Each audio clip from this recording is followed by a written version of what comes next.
is Laura.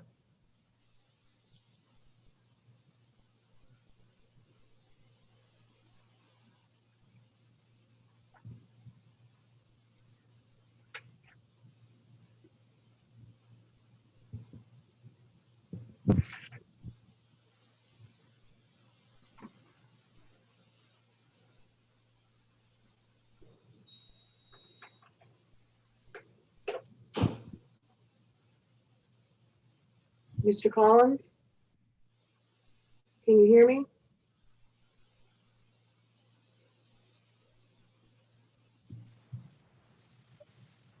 Committee members, this is Jennifer. We are now recording.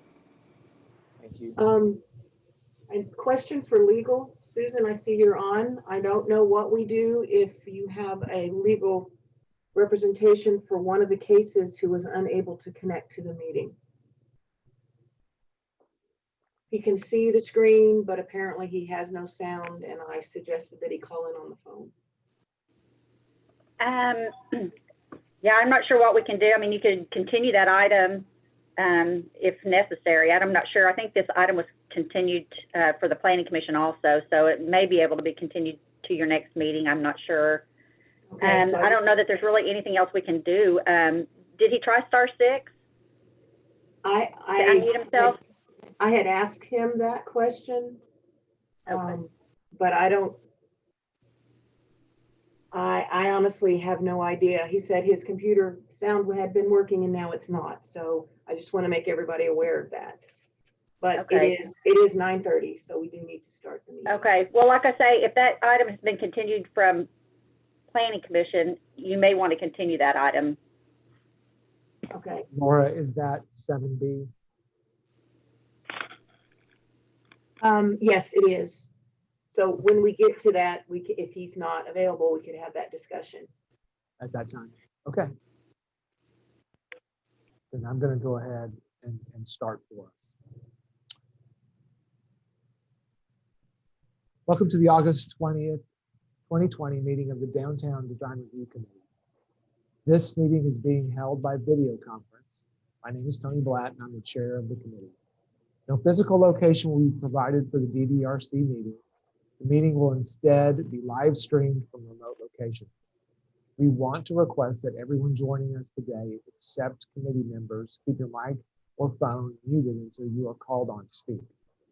As instructed in the agenda, those who called or emailed us in advance to let us know your name, contact number, and agenda item you wish to speak about will be recognized first. Before the DDRC votes on each item, I will ask if any members of the public wish to speak. Anyone speaking will be given 3 minutes to speak. Since you are muted when I call on you, please unmute yourself. On a phone, you will press *6 and then state your name and address for the record before you speak. On a desktop or laptop, you will hover your cursor over the microphone icon to remove the diagonal red line. For anyone speaking today, including committee members, please identify yourself when you begin to speak. If we lose our connection to this meeting, the meeting shall be stopped and reconvened once the connection is restored. If communications are unable to be restored within 30 minutes, items remaining for consideration will be continued to the next regularly scheduled Downtown Design Review Committee meeting, which will be Thursday. I'm not sure if that is what date in September that will be, but we will get that confirmed. Oh, I'm so sorry. I left that off for you, That's Chair. quite all right. The agenda and September documentation. 17th. Say that one more time. September 17th, is that what you said, Jennifer? That's correct. Thank you. Thank you, September Jennifer. 17th. So the next, it will be continued to the next regularly scheduled Downtown Design Review Committee meeting on Thursday, September 17th at 9:30 a.m. by video conference. The agenda and documents are located at https://agenda.okc.gov/SIREPUB/meet.aspx. You would then select agenda on the right side of the Downtown Design Review Committee meeting for today's date, August 20th, 2020, to see the agenda. When you click on an agenda item, The relevant documents will come up in the box to the right. Jennifer, will you please call the roll? Thank you, Mr. Chair. Committee Member Blatt? Here. Committee Member Bates? Present. Committee Member Jones? Committee Member Kriegel? Present. Committee Member Richards? Committee Member Sarur? Committee Member Trujillo? Present. Mr. Chair, you have quorum. Thank you. First item on the agenda is approval of the July 16, 2020 minutes. Those minutes were in your packet, and unless there are questions or comments regarding the minutes, I would accept the motion. I move that we accept the minutes. Second. So we have a motion and a second. And if everybody would please input the votes in PrimeGov.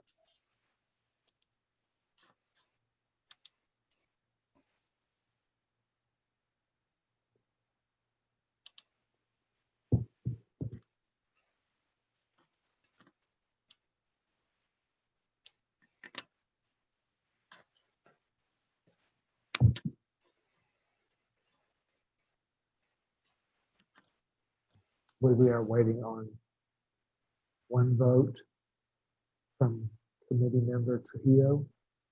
I can't see where to accept it. Are you in the PrimeGov? Yeah, I can see where it's a motion approved by Julie and Corey, but I can't see where to approve it. For this item, could we take a verbal from committee member Trujillo? Yes, Mr. Chair. Committee Member Trujillo, how do you vote on this item? I approve.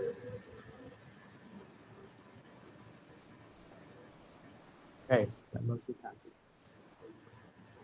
So next item, number 3 on the agenda is cases withdrawn, and there are none.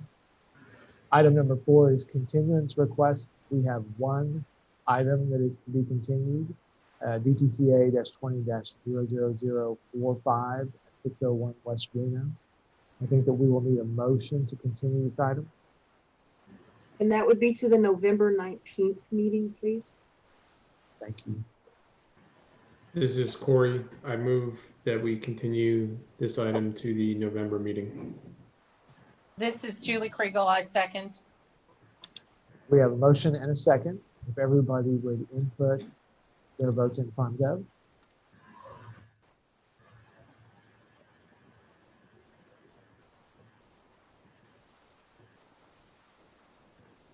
Once again, this is Rosie Trujillo. I can't see the motion on my screen to approve.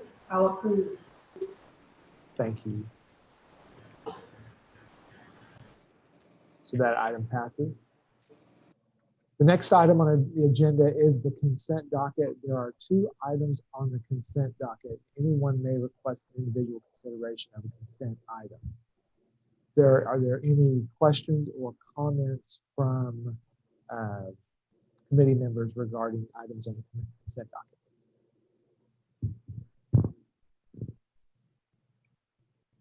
And if not, I will take a motion to approve the consent docket.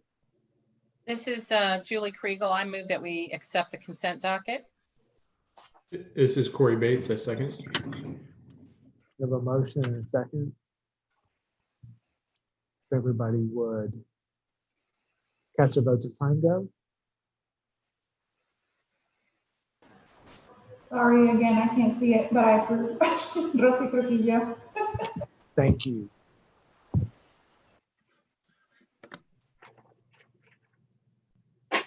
So item 6 is cases for individual consideration. Item 6A is DTCA-20-00064 at 1201 Robinson Avenue. Laura, would you like to introduce this case? Yes, thank you. Laura Griggs, Planning Department. This is a request from the First Baptist Church OKC. They want to remove their existing monument sign, and they want to install a new monument sign that would be a level 2 EMD. And because it's larger than 25 square feet, it's required to come to the committee. As you can see on this, they're proposing it to go in the lower left on your screen, which is actually the southwest corner of the block that the church owns. And on this one, I wanted to just point out there are some condominiums which are noted on this visual, and there is a requirement that the EMD has to be at least 150 feet away from the condominium, any residential, and it's approximately 200 feet away. And so that is why I marked that on there. There are certain requirements that it must meet, and one is the distance away from the residential. This is showing the existing sign, and they're proposing to remove that and install a new one. And there are some drawings coming up showing what the proposal will look like. I don't know when we've had one of these come before you, because normally they're smaller than 25 square feet. This would give them the ability to instantly change their messages, as a lot of churches have activities going on all of the time. And one of the things that I just wanted to point out, staff has a recommended condition. It's nothing new. It's in the requirements, and that is that their hours of operation are from 6 a.m. to 10 p.m. And the only reason I'm recommending that it be included as a condition is just as a reminder, so that they don't forget that they need to turn that off at night. I don't know if anybody is on the call from the church or from the sign company, because there's some phone numbers that have called in. I'm not sure, but staff is recommending approval with that one condition about the hours of operation being included in the CA. Thank you, Laura. Do we have any questions for staff regarding this item?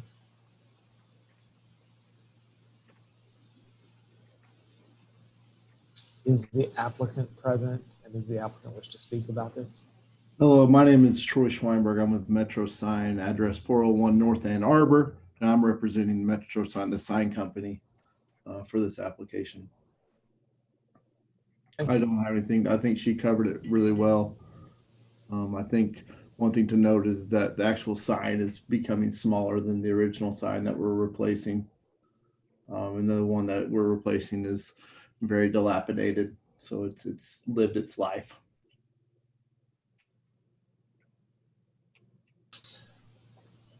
Do any of the committee members have questions or comments for the applicant?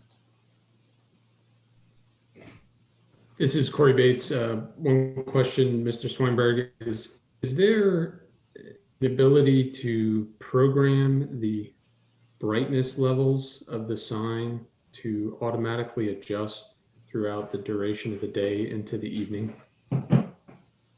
Yes, sir. It does adjust due to outside conditions. It's based upon its GPS location and the calendar year. So it adjusts with time changes, it adjusts with brightness. So yes, it'll go down. It'll go down 8,000 nits in the bright of the day to 700 nits at night. Okay, and that is planned for this specific sign? Yes, sir. Yes, sir. Great question, though. They should all have that. I do have another question, but I mean, I'll ask it. My assumption is it's more for the actual user, but my question is, could this be a level 1 sign? And I'm curious to understand the reasoning by going to a level 2.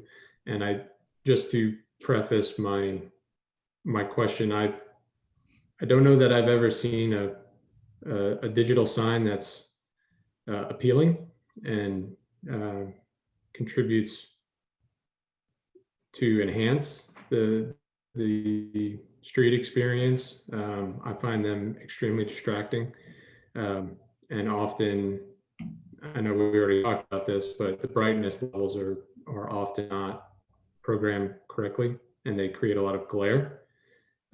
So I understand the desire to have them to change content easily and throughout the day to provide numerous layers of content, but I don't offhand see a need to go to a level 2 to accomplish that. I believe, unless there's something I'm missing, I believe that could be accomplished with a level 1, which would be less, I think less animation the better, in my opinion. So, Mr. Swinburne, I don't know if in your conversations with the users, if you've discussed why go to a level 2 versus a level 1, or if that would be a question directly for them. Well, so, I mean, of course, a level 2 is going to give you that ability to animate. If you have the ability to animate, and to animate too, by definition of 1 and 2, is just a transition, just to put more than one message will slide within a message. So what it does is it allows you to, utilize the area better. You don't have to have that static hold and that hard change. So from a user standpoint, I don't really think that it affects it so much, with it not facing a residential area at all. I mean, it is within 200 foot, but it doesn't face that area at all. I don't see any reason for it not to be a level 2. So no, I didn't discuss it with them. But yes, to utilize the functionality of the board with other ones in downtown, I would think a level 2 would be necessary. I mean, I definitely think having it off at certain times of day, makes a difference, but which definitely will, take care of some of your brightness concerns, because it won't even be on during the times in which brightness is probably the biggest concerns, from 10 p.m. to 6 a.m. So I really don't know how to answer your question, because I am a proponent of the sign. So I feel like this is more of a philosophical difference than it is like within this design. So, without getting into that, I don't really know how to answer it. It's definitely more functionality and better for the church if it can run animation. And, we can get into, all the quotes and things, how it doesn't distract, and how animation itself is not unappealing, and how many corporations and all the testing that says it's beneficial, but that's for a different discussion. This is Laura Griggs, Well- Planning Department, and if I might, just to clarify, level 2 is not allowed to have animations. Level 3 is what you need to have animations. Level 2 is travel, scroll, transitions, and without animations. So I just wanted to clarify that. Well, so what I'm seeing, so a couple things. First, I do want to address the comment about times in which it's dark. And I know that obviously 10 p.m. to 6 a.m. it's dark, but in the wintertime, basically 5 p.m. to 10 p.m. it's also dark.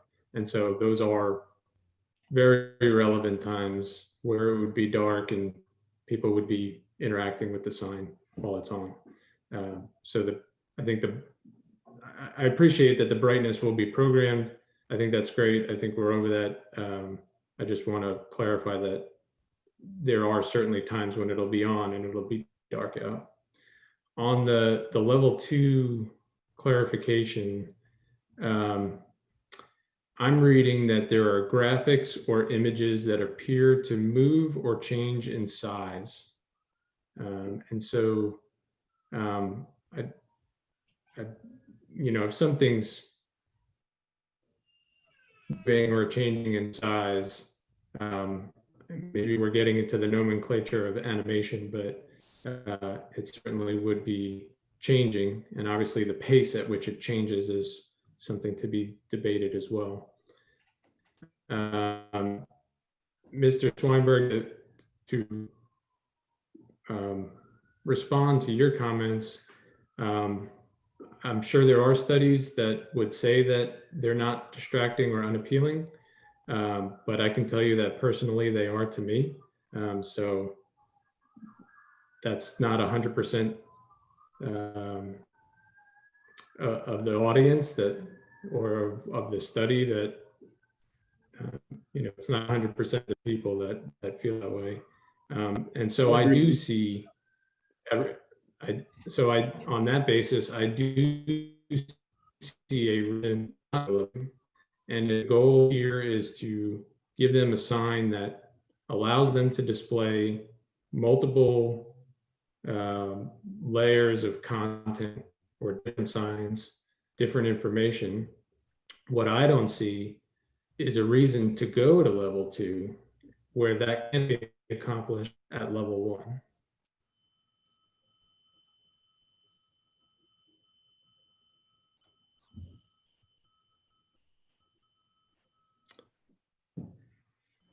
Sorry, I'm waiting. Are you looking for a response? Oh, not necessarily. I mean, I know you've certainly provided a response and laid out, where how this has gotten to be proposed as a level 2. But I guess at this point, just making my point that I think as far as I know, what's the goal in accomplishing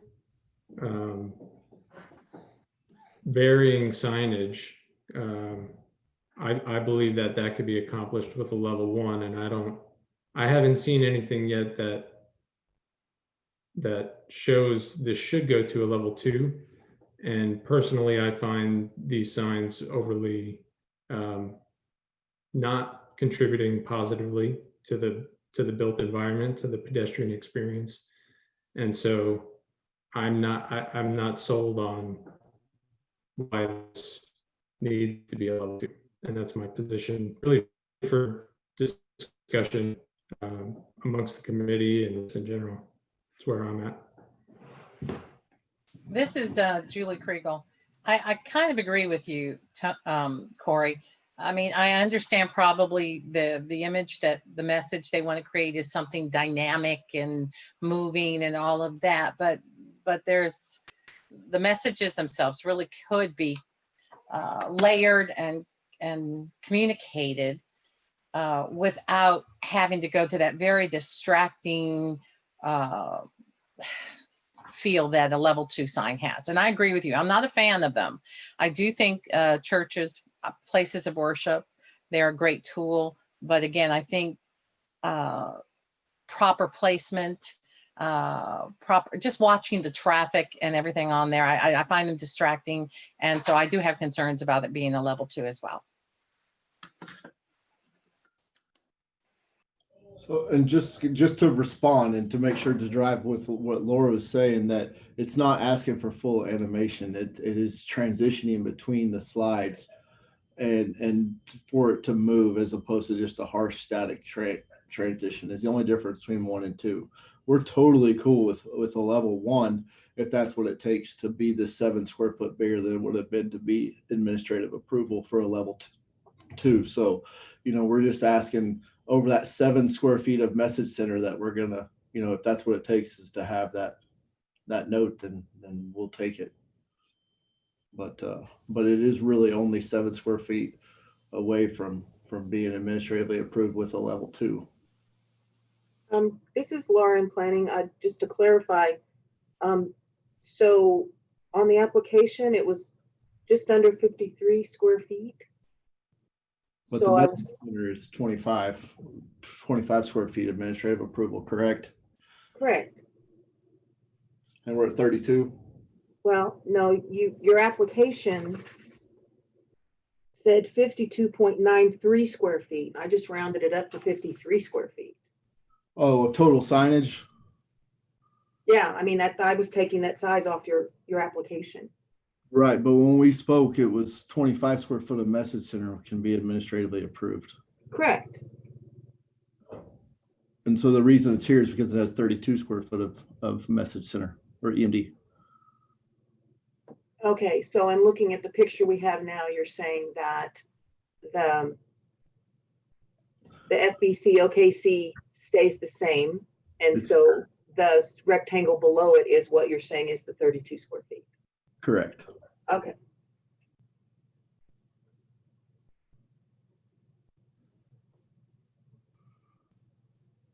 Are there any other comments from committee members or comments from the audience? And if there are comments from individuals in the audience, you'll have to push *6 to unmute yourself. I do have a question maybe for Laura. If there's other signs around the area that are already approved at level 2 in the past, were automatically approved. I've seen some, but you know, since this one is being kind of a special case that needs to have a special approval, are there other ones that, you know, The only one that I can think of, is on 13th Street, but it's closer to Classen. It's on the south side of the street, and they actually got variances. It's been there for a while. They replaced it recently, but they were in keeping with the variance that had been issued for the location and the size, and city took right away. It's a clinic, a medical clinic, I think. But right now, I can't think of any others in this area because I haven't really worked any that I can recall. But did you say you have seen some, Rosie? well, you know, and again, I agree with Corey and Laura and Julie. The size of the street and the size of the, you know, how, you know, driving by, it's just really bright and I see the point of catching people's attention, but it is these kind of very different, and that's not bad at all. I mean, I think that's great, but I think that, you know, level 1 as well is kind of what would be more important with the place as an approved. To me personally, I'm thinking it is distracting.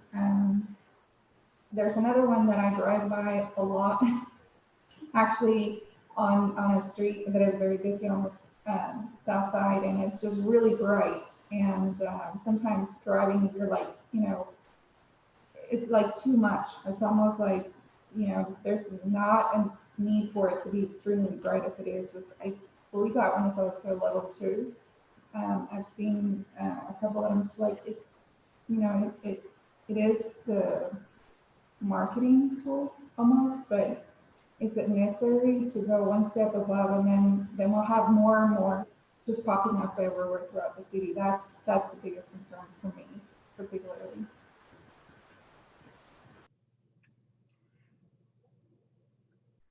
So if I might, this is Laura. I just wanted to address this to the committee members. So in the information included about conditions of approval, there are no conditions for level 1. So they are not required to be off between 10 p.m. and 6 a.m. I just wanted to point that out. And even though the separation distance isn't an issue, they are also not required to be 150 feet away from residential.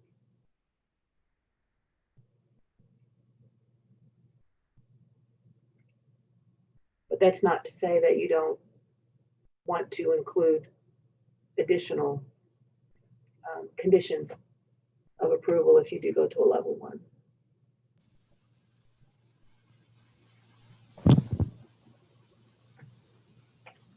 If there isn't any additional questions or comments on this item, I'd be happy to hear a motion.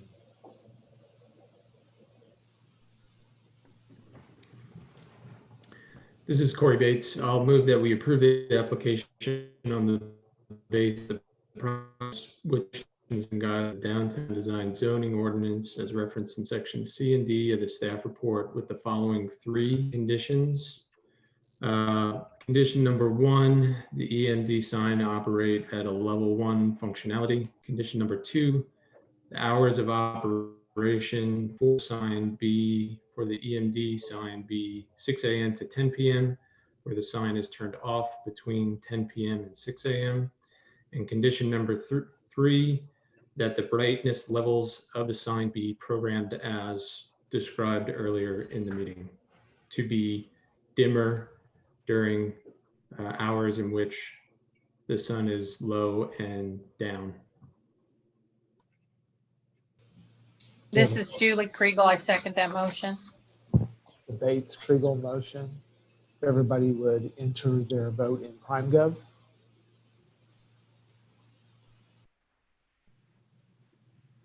Once again, Rosa Trujillo, I'll approve as well. I'm waiting for the ability to click make the motion. Oh. Okay, there we go. There we go.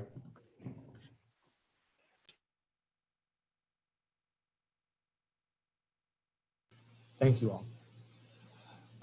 Next item on the agenda is item 6B, which is DTCA 20-00067 at 1011 Northwest 10th Street.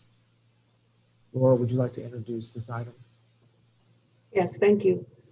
You all might recall that last June, you had this item before you. Well, I'll wait.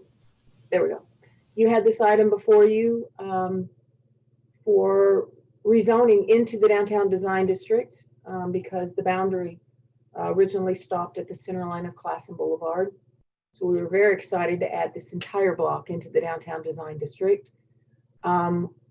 The existing building in the lower right corner, which is the southeast corner of that block, is retaining the facade of that existing building. And we're going to talk about that in a minute. And that is the building in question. And that was at the request of staff when we met with them. So they are proposing to build 5-story mixed use building.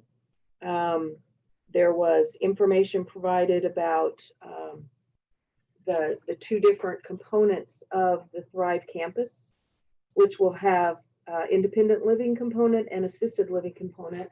And then there will be a parking podium in the middle and the building surrounds it. All of the existing structures, with the exception of the facade at the corner I previously mentioned, will be demolished.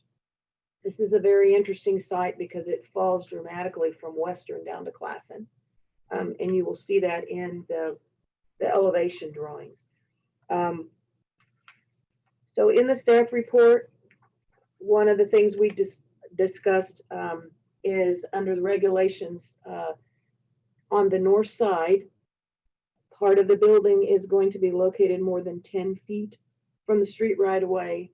And if we can just stop there for a minute, Cameron.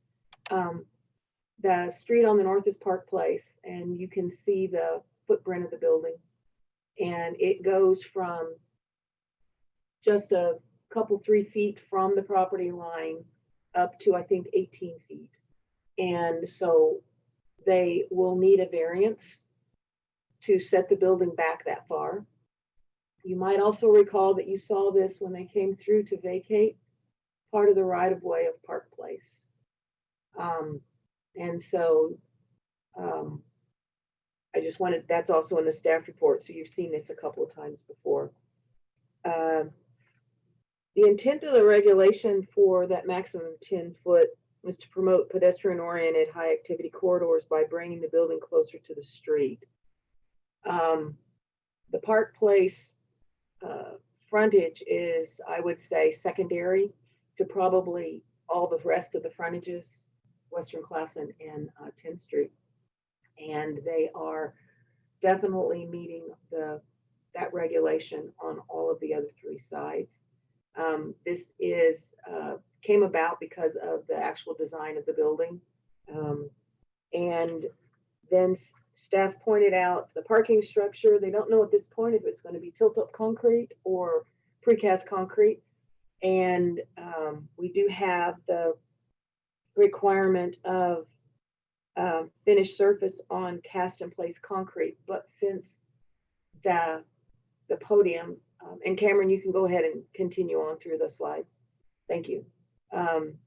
Since the parking podium will either be screened by the building or brick screen walls, staff did not feel that it would be necessary to require them to actually provide a finished surface on the concrete, no matter which cast in place or precast concrete. They are also proposing to use cementitious siding.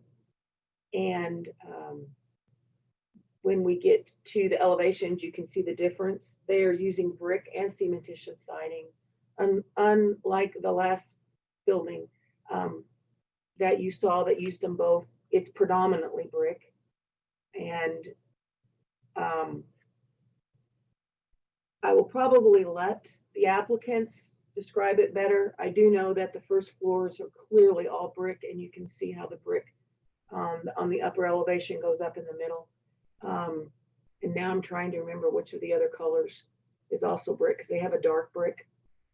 But I will ask the applicants when you speak. We'll go back to these elevations, so if you could describe that for the committee. And this has come up again because our regulations and guidelines are not specific about mixed use and multifamily on the percent of cementitious. So that's why I had to include it in my staff report. And the other thing that talk about is demolition of the building on the corner. Planning staff requested, and they did agree, that they would retain the facade of the building at the corner. On that picture there, on that elevation, you can see as you approach the lower right of the elevation, that is the facade of the existing building that is a tannish brick, and then there is an awning with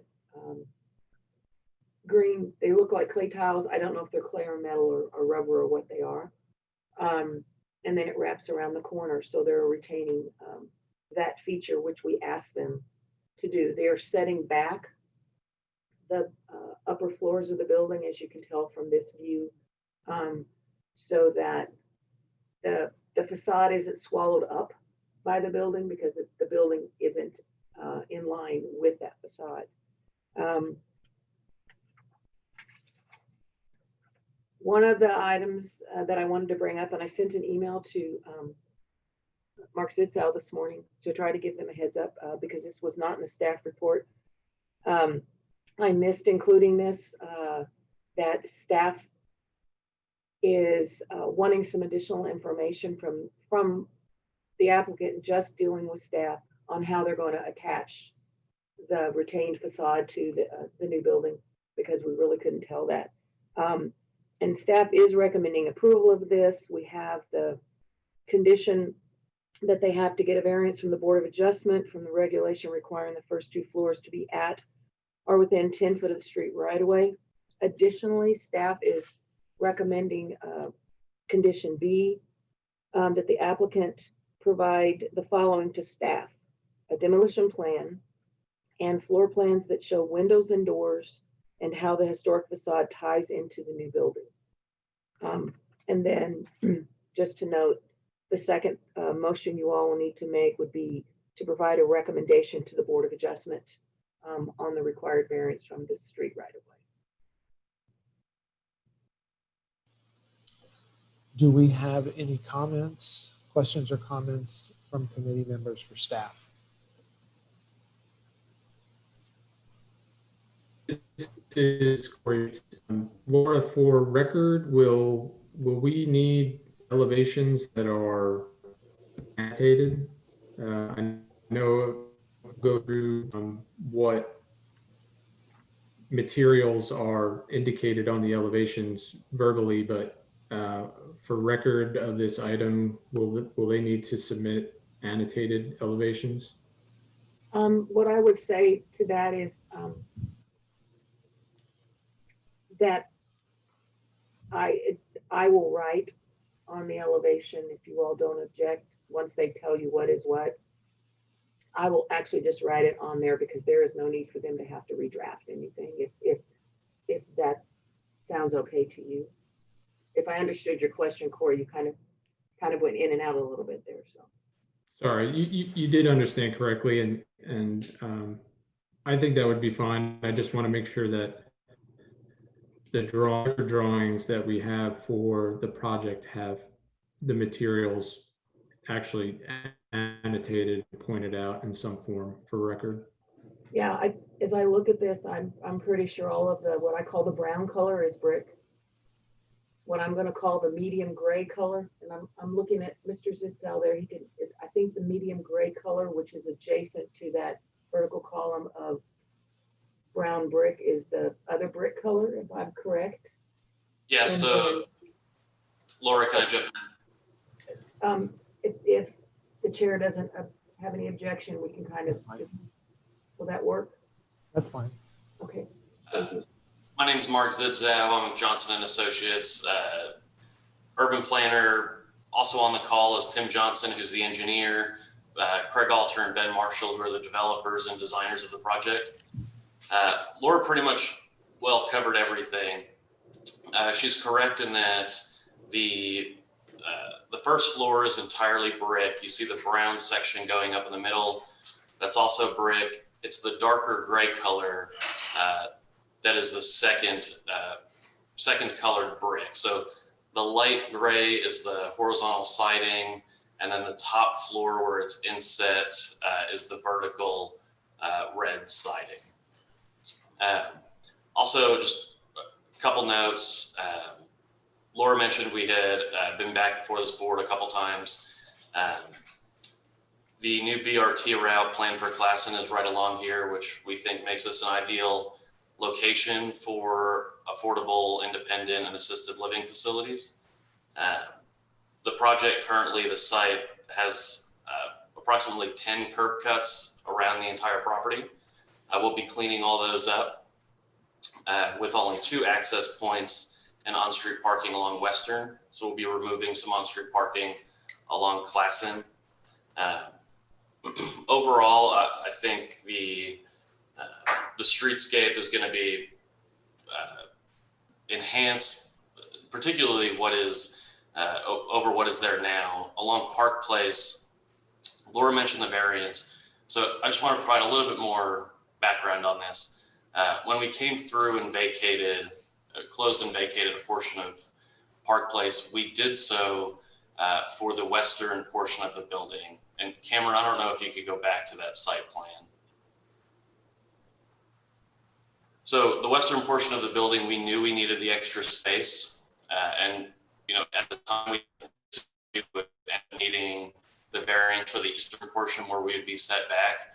But I think the way we're able to offset that is with increased landscaping.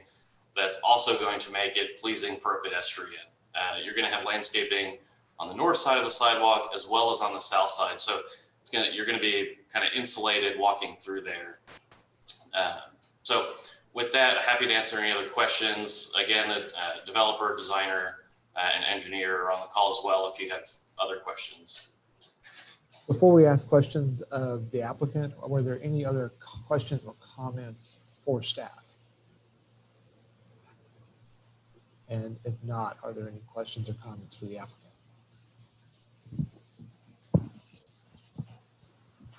Yeah, I've got a couple questions. If we could go to the west elevation, it's facing Western. And if you could describe what's happening at the openings to the garage level, both the infill that has a hatch pattern right now, and then the white rectangles that are at the top of those openings, through what those are finish wise, and give us more information on what that would look like. Ben, are you able to address that? Sure. My name is Ben Marshall. I'm with M&A Design. We're at 24 South Brook Street in Fond du Lac, Wisconsin. So looking at that facade, the hatch pattern, as you described in the bottom, is a metal screen that has some opacity to it that'll come up above the brick to screen headlights and cars, so they're not, readily visible from the street. And then there is some open space. The first white above that is open air to the garage, and then the next white would be a precast accent piece, as well as the band that runs the full width of the podium would be precast masonry, limestone looking accent. Okay, has that screen been selected or submitted on pattern and sizing, anything like that? It is outside of what's in this packet now. This is the pattern we're proposing for that, but Okay. that's open to discussion. Okay, so understood in an orthogonal pattern, but not yet understood member sizing and spacing. No, it's not engineered to that level yet, no. Okay. And then so above the screen is an open area to the garage, and then above that is a precast accent. Is there a specific reason that the precast is accented there compared to taking the brick over the top of the opening? I don't know if you've got precast anywhere else exposed. Any reason that that's precast versus taking the brick up over the opening? We were, again, the podium band is a precast, and when I say precast, I mean like a limestone, a full limestone band, not necessarily like a raw concrete. So it'll be a beige, limestone looking product, and it was to mimic a header condition. I mean, we could do that with a brick soldier course as well if that was preferred by the committee. Well, I think the precast band that you have that runs the full length of the podium, I think that's a solid gesture. And then below that, the band, it starts to compete with the other band that's below that, the band that's over the openings into the garage. And so that's my reasoning, or where I'm coming from in honing in on that. And so that those two bands would match, is what you're saying. Would both be the same cast finish material. Correct. That's what's shown currently. Okay. I do have another question regarding the existing facade at the southeast corner. Could you describe how that's being approached, and from the floor plan that's in the packet, I don't see any doors or openings from Classen or 10th into that commercial space. So if you could provide some more information on how that space is being accessed, and is that through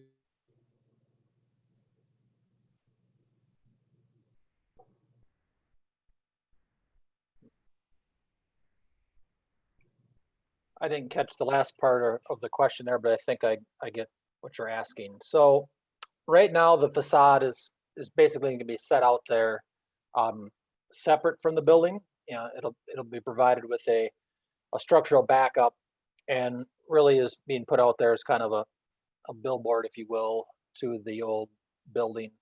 And we will not be circulating through it, or it's not truly integrated into the new use. So, access to that commercial space will be along the eastern facade. As we get potential tenants in there, we'd either have to come back to staff or committee to, address access points, whether it's one tenant or three tenants, depending on what happens there. But they would most likely be entering along the eastern facade north of the old building. Okay, those are all the questions that I have. Thank you. Do we have any other questions from committee members? Do we have anyone in the audience who would like to speak to this item? Hey, Mr. Blatt, Steve Mason would like to speak. Can you hear me? Sure. Hi, this is Steve Mason. I live at 824 Northwest 8th. I own the Classen Inn at 820 North Classen. I own multiple buildings in the Plaza District. For several years, we've heard about rumored developments on this land and other tracts on fruition, which have happened already. I think this is critical as we look for ways to link our community between Midtown and Plaza District. And I really applaud this development. Thank you. Thank you very much. Are there any other comments from the audience?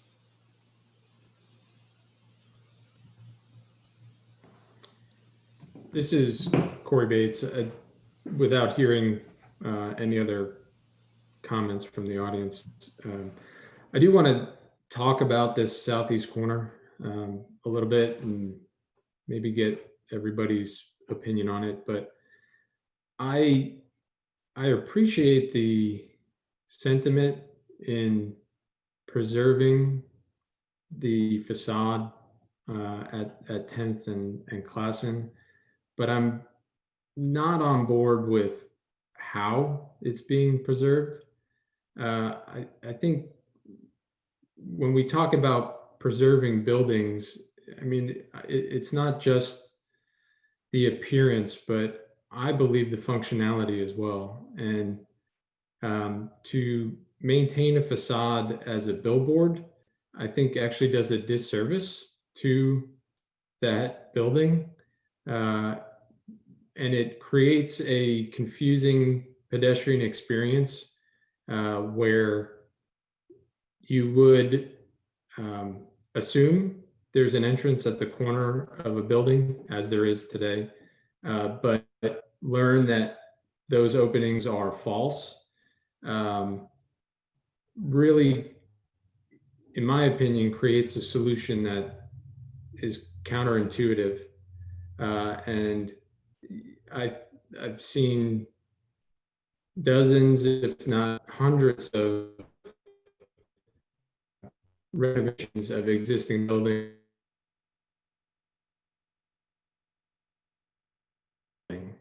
So I think when we talk about preserving buildings and preserving facades, in my opinion, that's with the assumption of it being the facade for the building, not placed out front of a new building as a billboard. So I would prefer to see this facade actually incorporated as part of the building functionally, where those openings are used, and it is part of the exterior envelope of the building itself.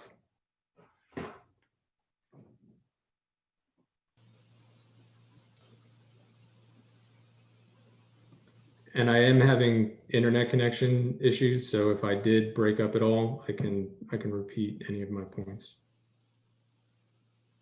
I was able to hear clearly all of your points at that moment. I would like a little bit of clarification on the floor plan. The space that's directly adjacent to the existing facade does not have currently a door drawn showing its entrance point, which leads me to believe that maybe that's an area of development still. Can we get an understanding of what the intent is for the space on the southeast corner and how it integrates with the existing facade that's going to be retained from the design team? I'm sure this is Ben Marshall again with M&A. And right now that is a speculative retail space that's unprogrammed. So we are not showing doors at this time until we have users, and those users will be, driving the location of those openings, depending if it's a single user or multiple users. So it's spec commercial space. Would there be a would there be the possibility of the corner and the existing openings on the existing facade being set as predefined points of entry? I'm not sure, and maybe Mark or Tim can answer this. I don't know if our elevations line up as far as floor elevation. Where that door sill sits now as compared to where we're going to be.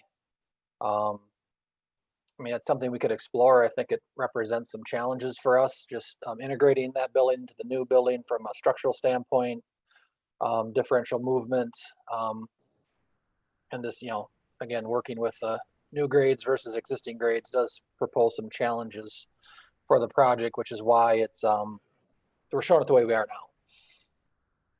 This is Tim Johnson, engineer on behalf of the project. So we do have some grade challenges on this block. And if you'd go to the photograph images of this, the city did a horrendous job putting in ADA on the corner. And we hope to improve that as we work around the block. But I agree with Ben. I think trying to integrate an entry at this level here and also make the garage ingress and egress work with the abutting streets is going to be a challenge. And I think the last thing we'd want was have to, I don't know, try to make ramps into the new building. We'd rather fix this corner and not have necessary access right at that corner. So how does fixing, this is Corey Bates. So how does fixing the grades at that corner relate to the existing building? Or the existing finish, I'm sorry, Corey. No. Please. The existing building, as you can see by the ramps and steps, is above the curb by probably close to 2 feet. And I think what you would end up with is for us to ramp that sidewalk to work more, make more of a complement to the corner, and it may require a little knee wall right at the footing edge of the building. So the door on the corner, as we're looking at this image, the door right in the center on the corner would be floating, where the grade would be ultimately lower than the door threshold as it stands today? Yeah, I mean, that's my initial thoughts. We haven't gone too deep into design yet, but we do know that this is a challenge. And maybe that door becomes more like a window.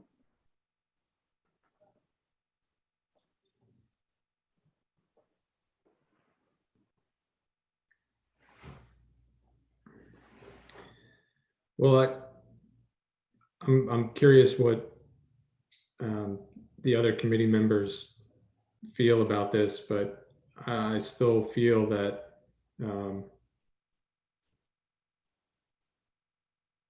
retaining the building as a freestanding facade in front of a new building is not the best way to retain a building. And I would like to see how this could be incorporated. I think there are certainly ways to deal with the grade, and maybe the entry point is not at the corner. There's an entry point on the east existing, and maybe there's an entry point on the south. So I think it's, if we're talking about retaining this building and its appearance, I think it's worth it to the building to look at actually making it part of the building versus just a billboard out front. I know there are structural complications to that when you've got varying floor heights and such, but I mean, if you're adding a structure to support this facade as a billboard, tying that structure into another structure to incorporate it, again, I know is more than what you're proposing now, but I think it's worth it to the building. look at least. I would add a couple of questions with regards to the statement that was made that the grade is going to be lower. The current masonry veneer goes down to a location that's shown in the photograph, and in the renderings, the 2D elevations that are provided, it appears that grade is horizontal at the floor line of the previous building. But if that grade is actually going to drop, then we're going to expose the footings or create a small retaining wall of some sort that we don't see now what that material would be or how that material would relate to the existing facade. So that's something that I would like to understand a little bit better as to how that would be accomplished. But additionally, and Tim might be able to give, Mr. Johnson might be able to give us a little information on what is the distance from the front facade, the veneer existing, to the current or proposed curb locations. Is it 10 feet currently, or is it a greater dimension?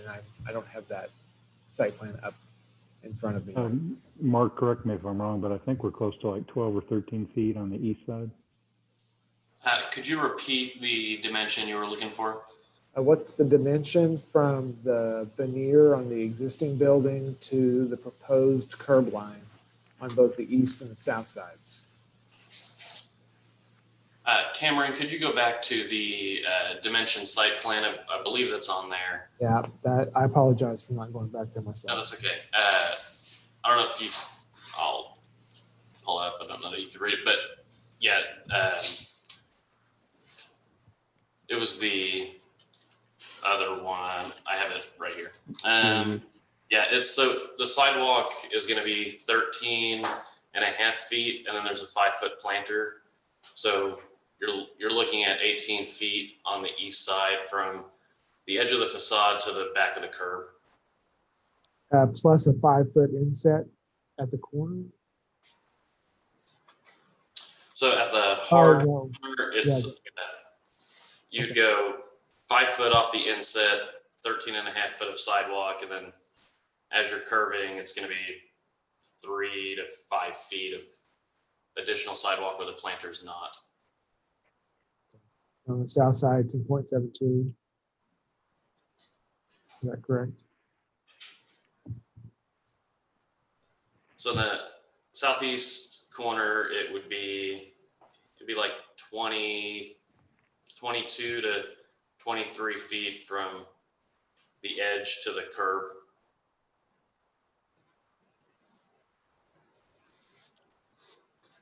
This is Laura, Mark, but that 5-foot inset is just to the new building. The existing facade doesn't have the 5-foot inset, correct? It's actually along the property line.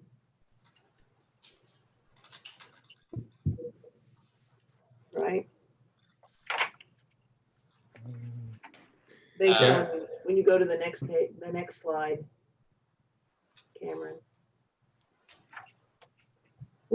That one shows the existing facade, and I added the notes in the red. But so you see the existing facade, you see the 5-foot distance between it on the west, between the new building and that. So the distance from that existing facade to the curb would not include that additional 5 feet. Correct? That's correct. I'm tracking with what you were asking now. Yeah, sorry.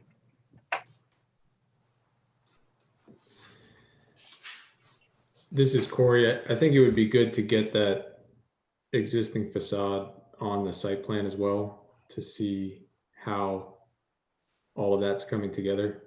And looking at the first floor plan now, just layering on to my earlier point about incorporating the facade, the 5-foot space that's being proposed between the facade and the new building on the east side seems like a very awkward space to me that will collect debris and end up being kind of no man's land. So just another, if the facade can be incorporated with the building as part of the building, I think it'll provide a better solution.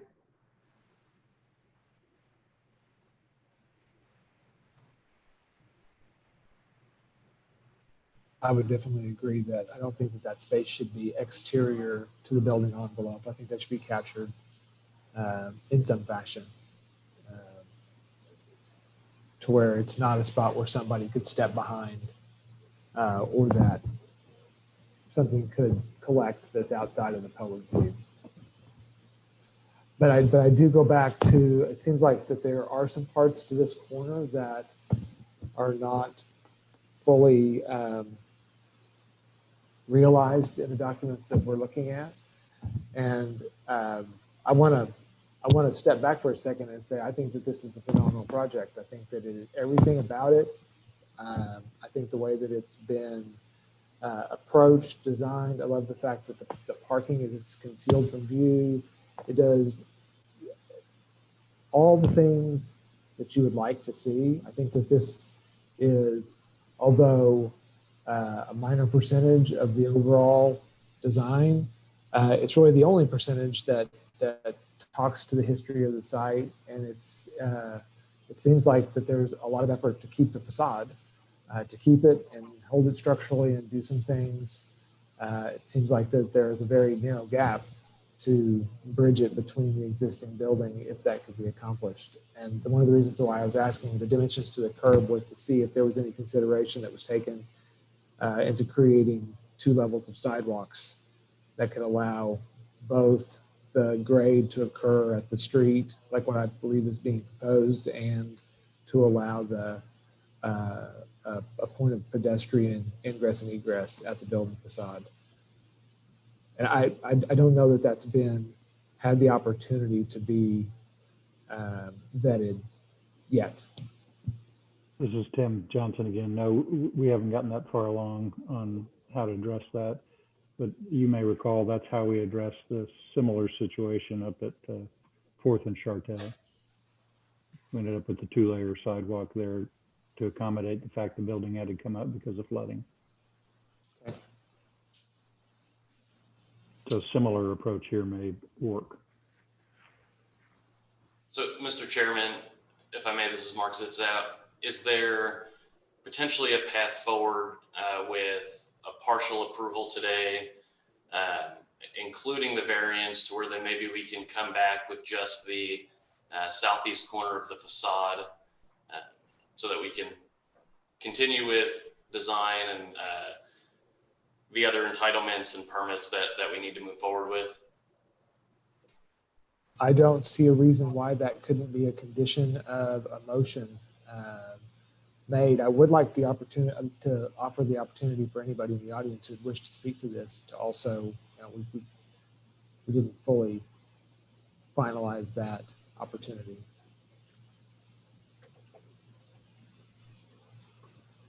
And in the absence of that, if there's no other questions or comments, and Mr. Zitzow, if there's anything else that you wanted to say, then I would entertain a motion.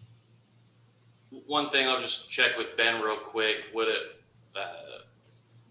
do we think we can come back next month, Ben, with the decision and direction on that corner? When would that have to be submitted by? Next Tuesday?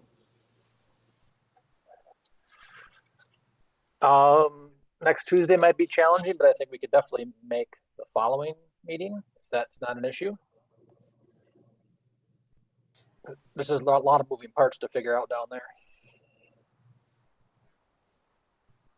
Thank you for looking into them. I think that it's a real positive move.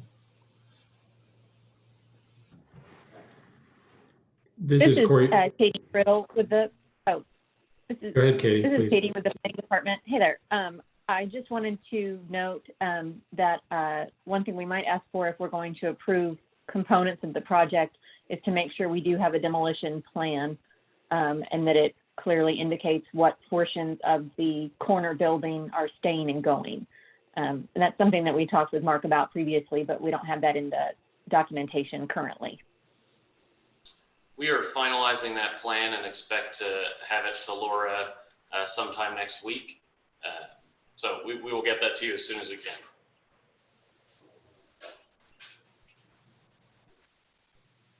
This is Corey Bates. Thank you, Tony, for kind of taking a step back. I tend to just jump into the details sometimes, but I do want to, I concur with Tony that this is a very nice project and it's a very nice development of the site in an urban mixed-use way. I think this is going to be great for that area. And if we're picking at the details, it means the overall project is in good shape.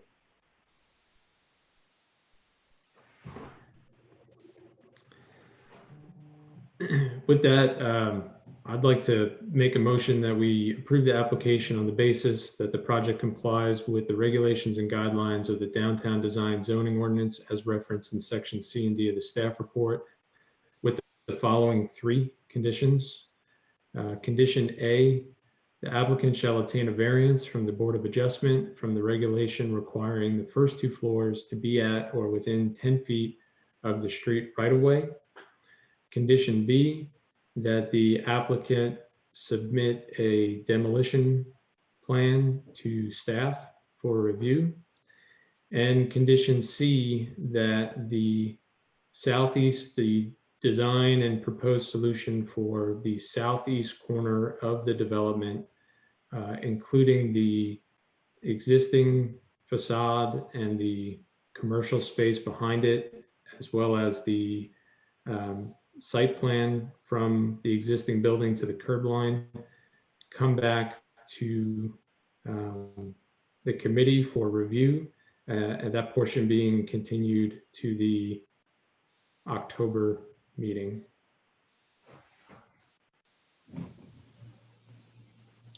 This is Julie Kriegel. I second that motion.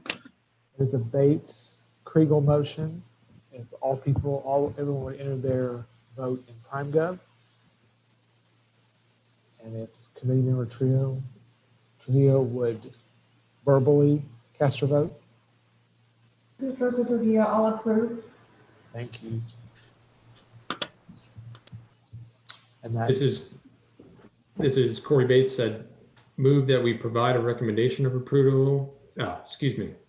I move that we provide a recommendation of approval to the Board of Adjustment for variance to the regulation requiring the first 2 floors be at or within 10 feet of the street right of way.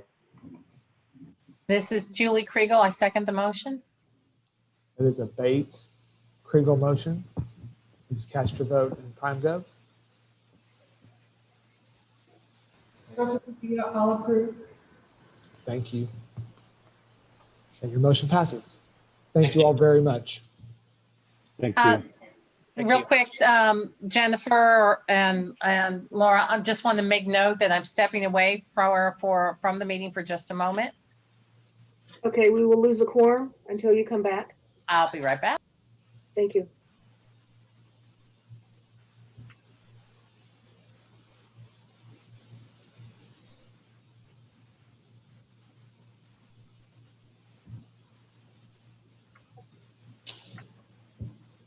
So without a quorum, may we discuss but not vote on items? I defer to Susan Randall, please. I would not discuss other items. I'd wait till you get your quorum back. Very good. Thank you very much.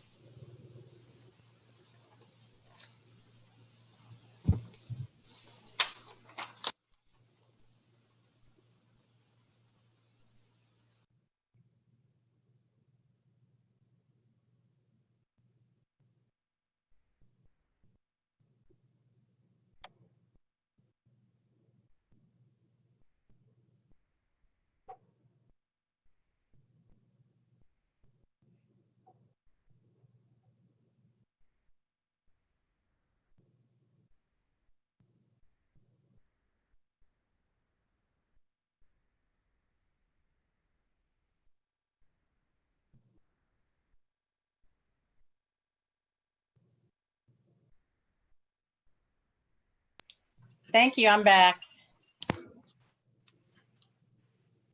Okay, the next item on the agenda will be case 6B.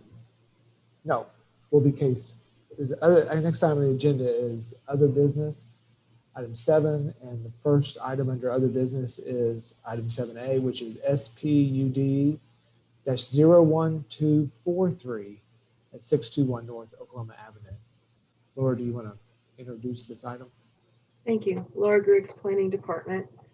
As you are aware, the Downtown Design Review Committee provides recommendations to the Planning Commission on items such as rezonings, and this happens to be a request to rezone to a simplified plan unit development.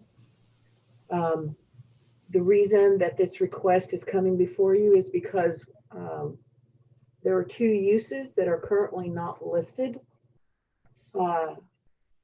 in the table of allowable uses in downtown that this owner/developer is wanting for this site. And those 2 uses are agricultural general, 8150.1, and agricultural processing limited, 8150.2. These uses are what would be required to allow a medical marijuana growing and processing facility. You'll notice that if you look at the proposed document they submitted with all their conditions, they're proposing a grow facility inside a building, so none of the activity would take place outside. This is a large site. It's in a pretty much industrial and commercial area. Cameron, can you go back? I'm sorry, I meant to pipe up quicker than that. But I wanted to note that in the upper right corner of that picture, that is on the same block and that's adjacent to the railroad tracks, and the upper 2 floors is actually the home of the owner. So there is residential use on that block. As well as, thank you, Cameron, catty corner to the northeast, and we've already gone by that, is the Metropolitan, not Metropolitan, a large apartment complex. I think that's called the Metropolitan. So there is residential uses in that area. There's also a lot of developing going on across the street. So in looking at this, staff pointed out information from the handout from our guidelines, and we noted that the current site is out of compliance with a few things. One is the fencing regulations of the Downtown Design District, but it is existing. They have a chain link fence adjacent to the street right away. And also with Chapter 59, which, and that upper picture on the left is they're now using that for a parking lot, and it's just gravel and dirt. And that is not allowed because parking lots are required to be paved. However, I noticed what they were using it for when I was out there, because that is actually my truck parked there, and I was walking around taking pictures, is the parlor across the street is using it when people come to pick up their to-go orders, and they call them and they're walking them across the street. So they're making use of that area that was already like that, already had gravel on it. As well as the other thing that the site is not in compliance with is the number and size of curb cuts. Essentially the entire east property line, which is along Oklahoma, is one huge curb cut from traffic light to traffic light. But it's existing conditions, and we wouldn't normally require them to fix things now. And so that's the upper 2 pictures. You can see that continuous curb cut. However, this is coming before you, and it's a use question. They are not asking to remove it from the Downtown Design District. They're not asking to change any of our regulations and guidelines. So staff recommends the following comments be forwarded to the Planning Commission regarding this SPUD 01243. That the proposed SPUD does not include language affecting the review process or requirements for changes to the exterior of the property, and that the proposed SPUD retains the DBD-based zoning district and all regulations and guidelines related to the purview of the Downtown Design Review Committee. And I will notice that, I thought, yes, I'm sorry, I missed you there for a minute. Troy Humphreys is on the call, and he is representing this application. If you have any questions for me, or he's also here, then you can call on him to speak. Do we have any questions from committee members for staff?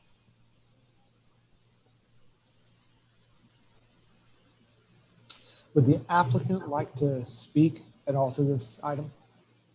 Troy Humphrey with Land Run Commercial Real Estate Advisors. The address is 114 Northwest 6th Street in Oklahoma City.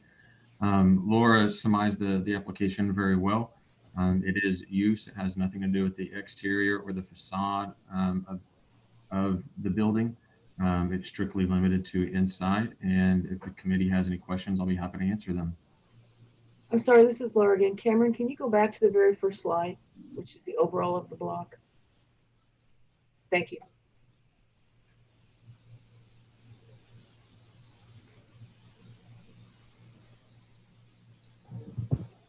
Do committee members have any questions for the applicant?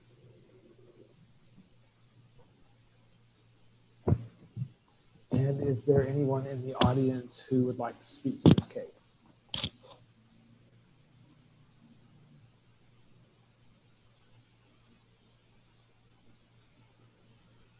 And in the absence of anyone wanting to speak to this item, I would entertain a motion.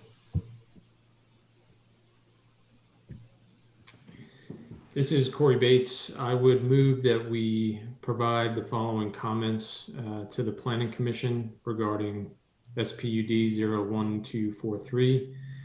Comment 1, that the proposed SPUD does not include language affecting the review process or requirements for changes to the exterior of the property. And number 2, that the proposed SPUD retains the DBD-based zoning district and all the regulations and guidelines related to the purview of the Downtown Design Review Committee.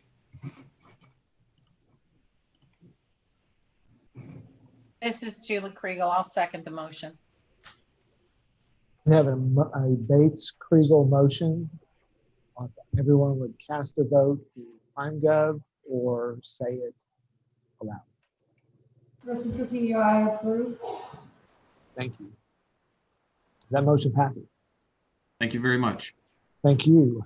Item 7B is SPUD 01244 at 415 Northwest 5th Street. Was the applicant able, or was counsel for the applicant able to connect to the meeting? I see Mr. Collins' name coming up. Mr. Collins, can you hear me? And I'm hoping that we can hear you if you please acknowledge me.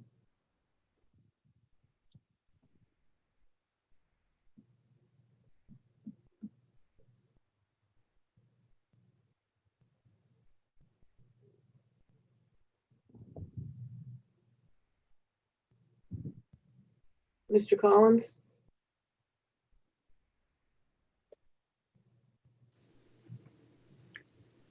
Is the applicant on the line?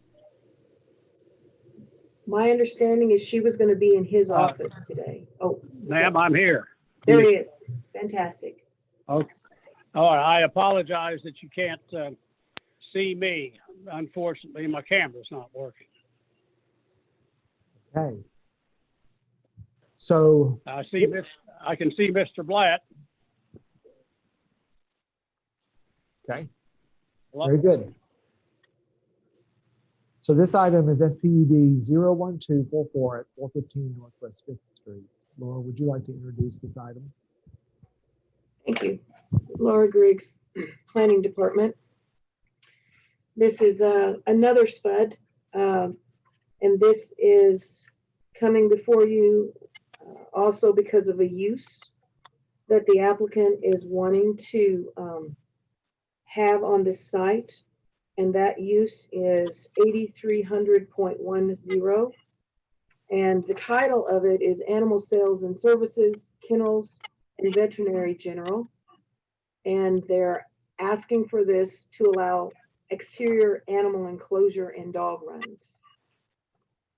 In this staff report, it was very similar to the last one in the looking at uses in the downtown design district. And right now that particular use is not allowed. There is a use, however, that is allowed for animals, but all of the activity has to occur inside the building. And that is allowed by right. And so she's coming before us because she wants to have the outdoor.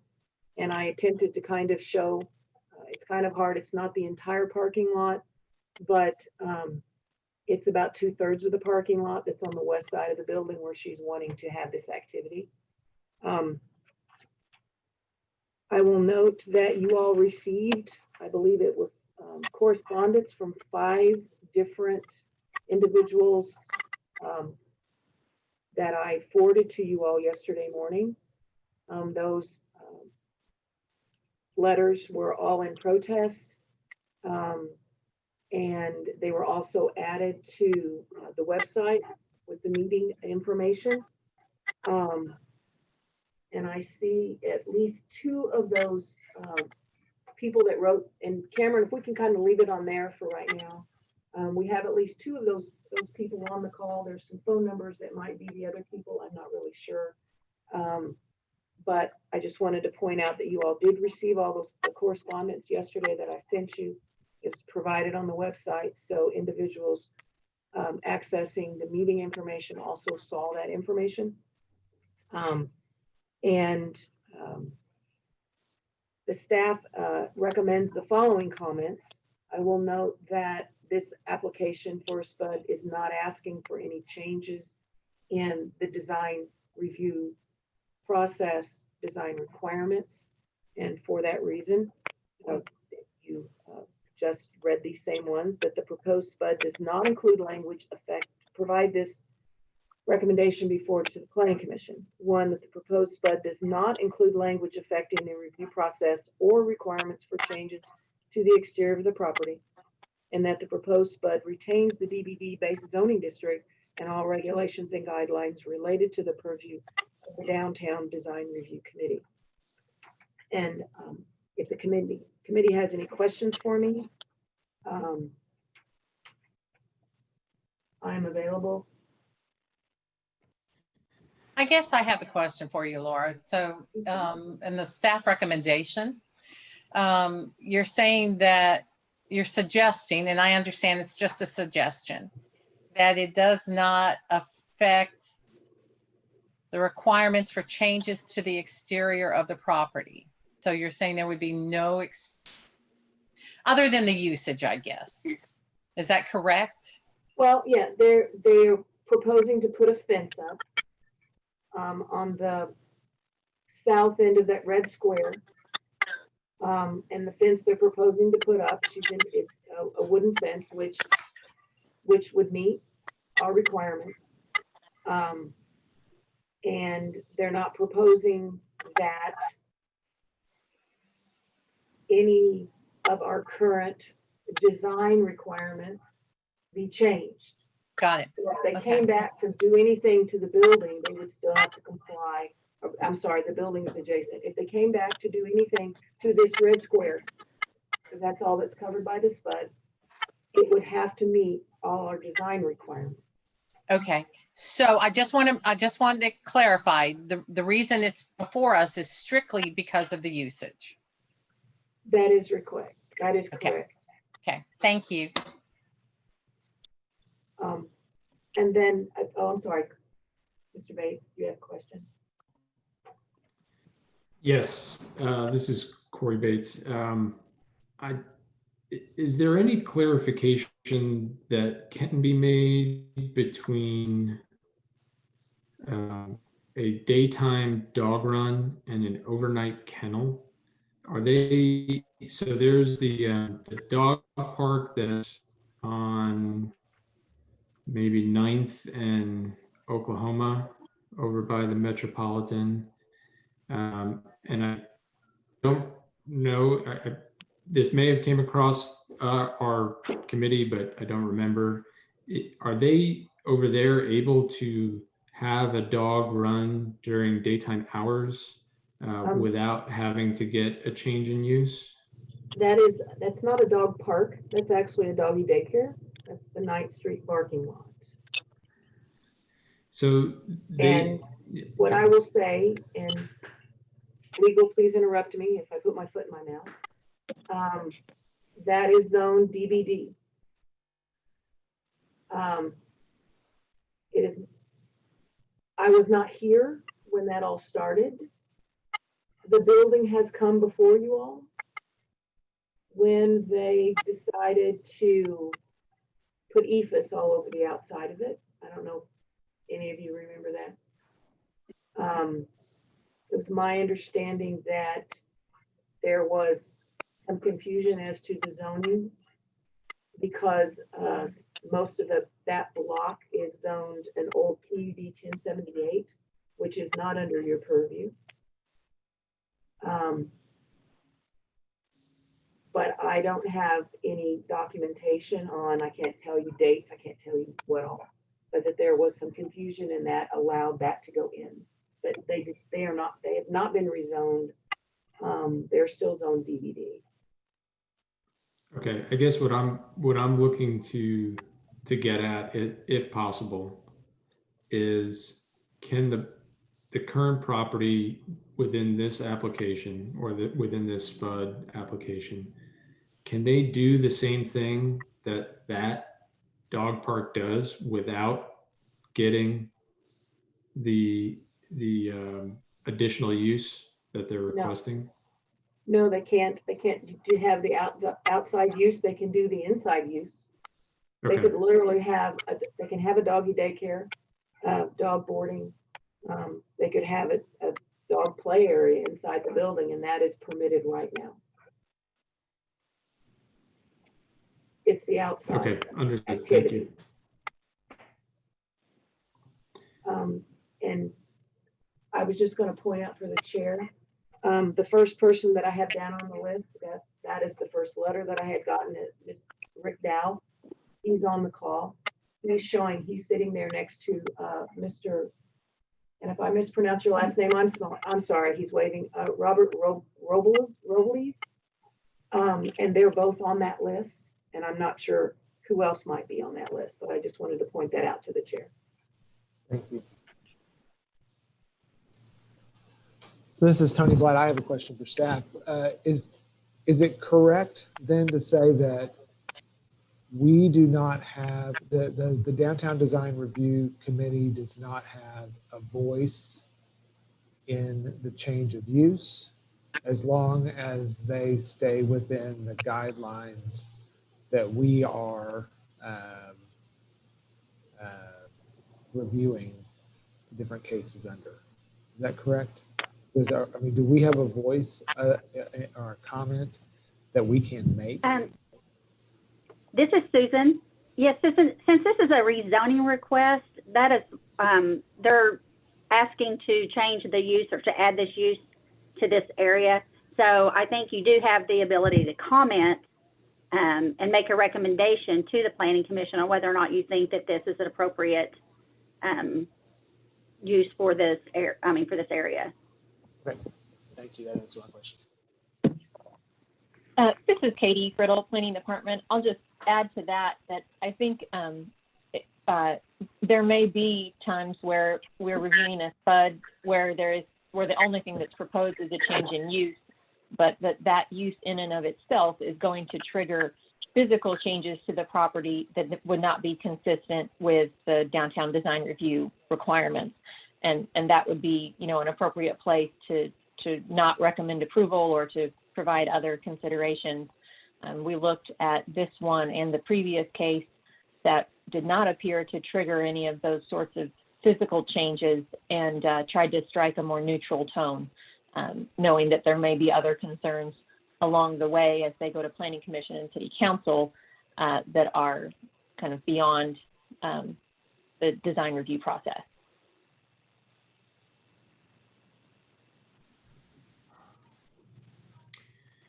Thank you. This is Corey Bates. I have one other question, technical question. When SPUDs are process, are there precedents for setting time restrictions on use? Or is use just use and it's kind of open 24/7? So are you Well, in this asking? case, Oh, I'm sorry. this is Susan. In this case, since this is a SPUD, the Planning Commission and Council could put certain limits on it, and they can make conditions on it. So it's a negotiated item. So that would be something that would be appropriate. And this is Thank you. Laura.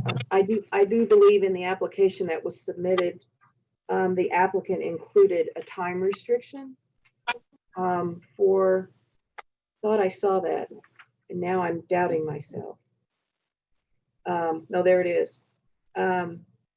Dogs won't be allowed outside between 6:30 p.m. and 7 a.m.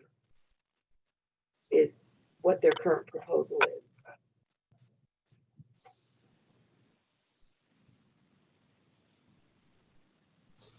I see that now. Thank you. So in the absence of any additional questions from committee members to staff, is the applicant present? Yes, the applicant's present. Thank you. And would you like to state your name and address for the record? Sir, my name is William F. Collins. I'm an attorney representing the applicant, the Dog Run, and its owner, who is named is Sherry, Sherry Blair, Blair. Do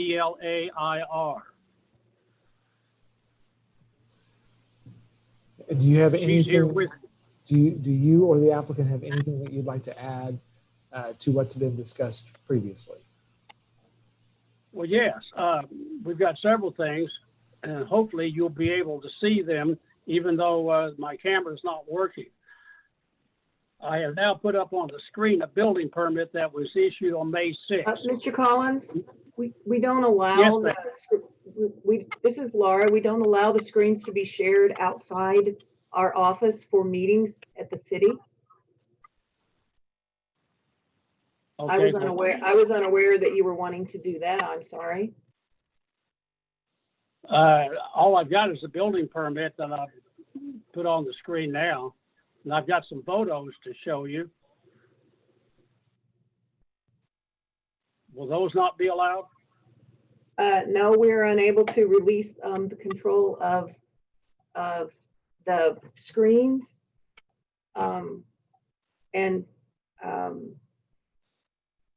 You can, I've included everything that was submitted, that you submitted to subdivision and zoning for the application. I have pictures that you saw in the staff report that I sent you. I emailed you the connection for. But other than that, I'm not able to allow you to add anything to the meeting because of the meeting format that we have. Okay, I didn't know that. But at any rate, the only reason we're here is because there was a mix-up on the city's part. My client did a lot of investigation. She looked all over town for an appropriate place for her business. And she settled on this location because she was informed by the city of Oklahoma City, an individual, and I don't particularly want to use his name, that this would be an appropriate location, even though it was in the downtown business district. She made application for a building permit, and on May 6th, a permit was issued, and it was specifically issued for the use unit of 8310. And that use unit allows not only the dogs to be kept inside, but also outside. 2 weeks later, she was informed that a mistake had been made and that use unit 8310 was not allowed in the downtown business district. It only went up to 8311, which did not allow the dogs to be outside. Now, the problem is my client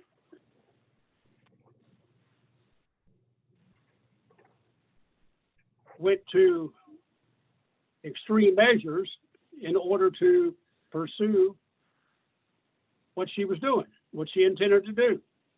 In that 2-week time period, between the time the building permit was issued and the time she was told what she wanted to do couldn't be done,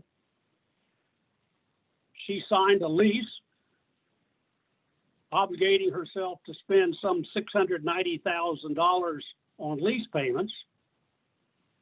And she also made a bank loan of $350,000. So she had over $1 million invested in this thing in reliance upon what she was told by the city. Now, lo and behold, she can't do all this. And I can honestly tell you, in all good faith, had this mistake not been made, she never would have chosen this space to have her business.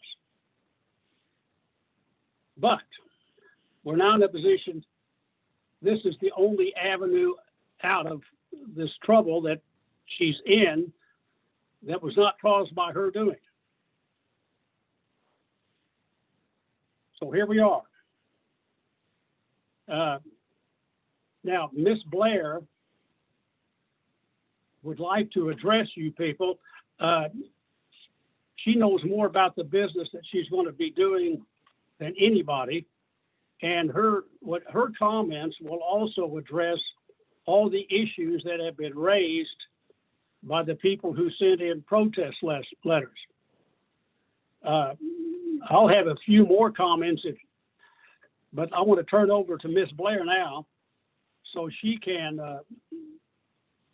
tell you all about what her business is. Hi, this is Sherry Blair, and I do want to address a previous comment about the 9th Street parking lot and my business. They are identical. We do the same thing. We have off-leash play, indoors and outdoors. We do boarding. Now, 9th Street parking lot does not do boarding, but we both do grooming. And I want to tell you just a little bit about my business. My current location is in Northwest Oklahoma City. I've been in business for 6 years. I would consider myself a high-end business, contrary to popular belief. But on one side, on the west side of my location now, I share a parking lot with a Jimmy's Egg restaurant. On the east side of my building, I share a stockade fence with a residential house that backs into a neighborhood. And on the north side, I share, the Oklahoma City Water Department has a canal there, but on the other side of that, there's a huge apartment complex. I have 998 pet owners. I have a 4.8 Google rating with 98 reviews, and I would love for you all to look at my website if you have questions about my facility. I have 2,000 square feet of indoor space, 4,000 square feet of outdoor space. We are kennel free, so all of our boarders stay in 4x9 suites with their own cots. Any belongings that they bring can stay in that suite with them. I presently have 23 suites. We do have 24-hour supervision. So at 6:30 when we close, there is someone in the building from 6:30 at night to 7 a.m. in the morning to care for any needs that the dogs might have during the night. All of our dogs go through a temperament test with a certified trainer. We do not take aggressive dogs. We don't take dogs with anxiety. We don't take any dogs that aren't going to have fun in off-leash play. Why would they be there if they're not having fun? So I currently employ an office manager, 8 caregivers, 2 groomers, and 2 certified trainers. They all work off of systems. They all work off a checklist that they initial every day and turn in to me. Every single play group has a caregiver with them, both inside and outside. The dogs are never left alone. Our dogs, someone had commented previously, the dogs are never outside. The time that they may be outside would be 7 a.m. to 6:30 p.m. The dogs will be surrounded. I think Laura addressed this. The dogs will be surrounded with a stockade fence, so they won't be taunted by any outside people. And furthermore, there's a caregiver with them out there. So we do pride ourselves in cleanliness. We have a 5-second rule. It might be different than your 5-second rule, but if a dog pees or poops, it is picked up, disposed of, cleaned, and disinfected with Kennesaw. So, and that is both inside and outside. I did want to address in the letters that a business like this would discourage other businesses coming into the area. I don't know how much you know about Ninth Street Barking Lot, but they have open fencing too. They do not have a stockade fence. They do have about 40 to 50 dogs in their play yard.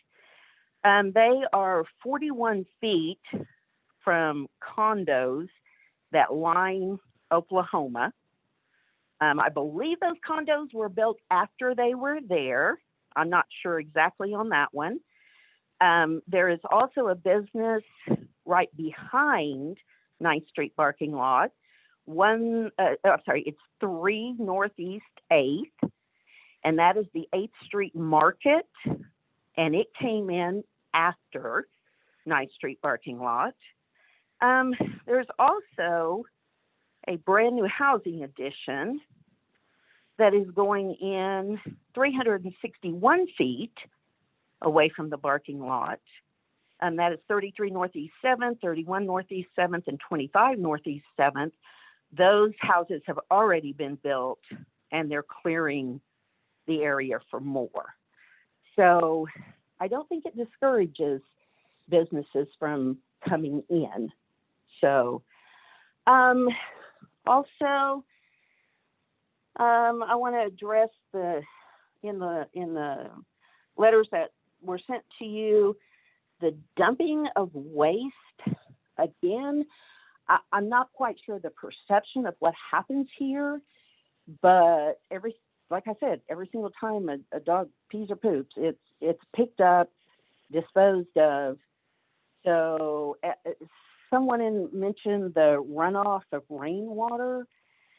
I'm assuming that these people also have concerns about rainwater running off the Myriad Gardens Dog Park and Scissortail Dog Park and Midtown Mutts Dog Park. It's all the same rain and all the same runoff. So 9th Street Barking Lot. So I'm not sure exactly what the environmental concern is about that. So that is all I have for now.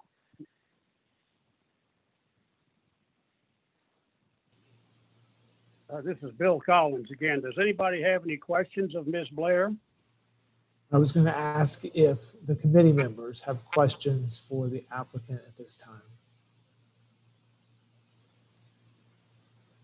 Okay, and a question for Laura. As we go forward in comments from the audience, will there be anybody who is monitoring the 3-minute limit? on speaking? could do that for you if you would like. I'd like to just start out on the honor system of limiting the comments to 3 minutes, and just to respect everybody's time. If the comment is going to be a repetition of something that's already been stated, I would like to request that individuals who are coming forward not repeat, maybe just reference the past comment and move forward. But who would be the first individual that would come from the audience to speak?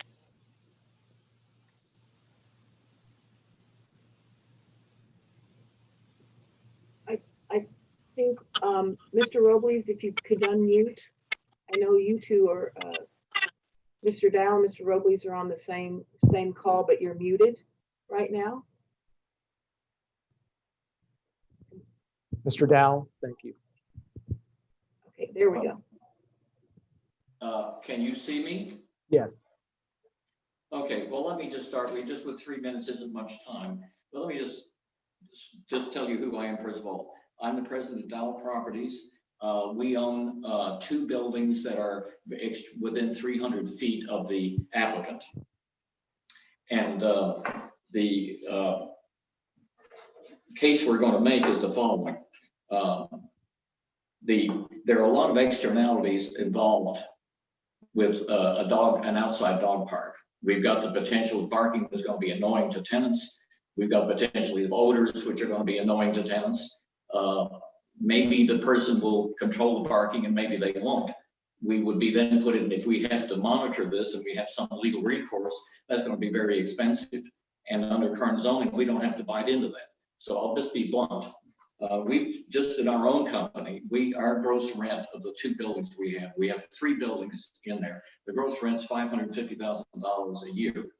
If the barking dogs or the noise they make or any odors that emanate from there are considered deleterious by either our current tenants or potential tenants, and say our revenue is just reduced by 10%, that would be a cost of $55,000 a year, which if you capitalize that at a normal capitalization rate would involve a loss to us of about $750,000.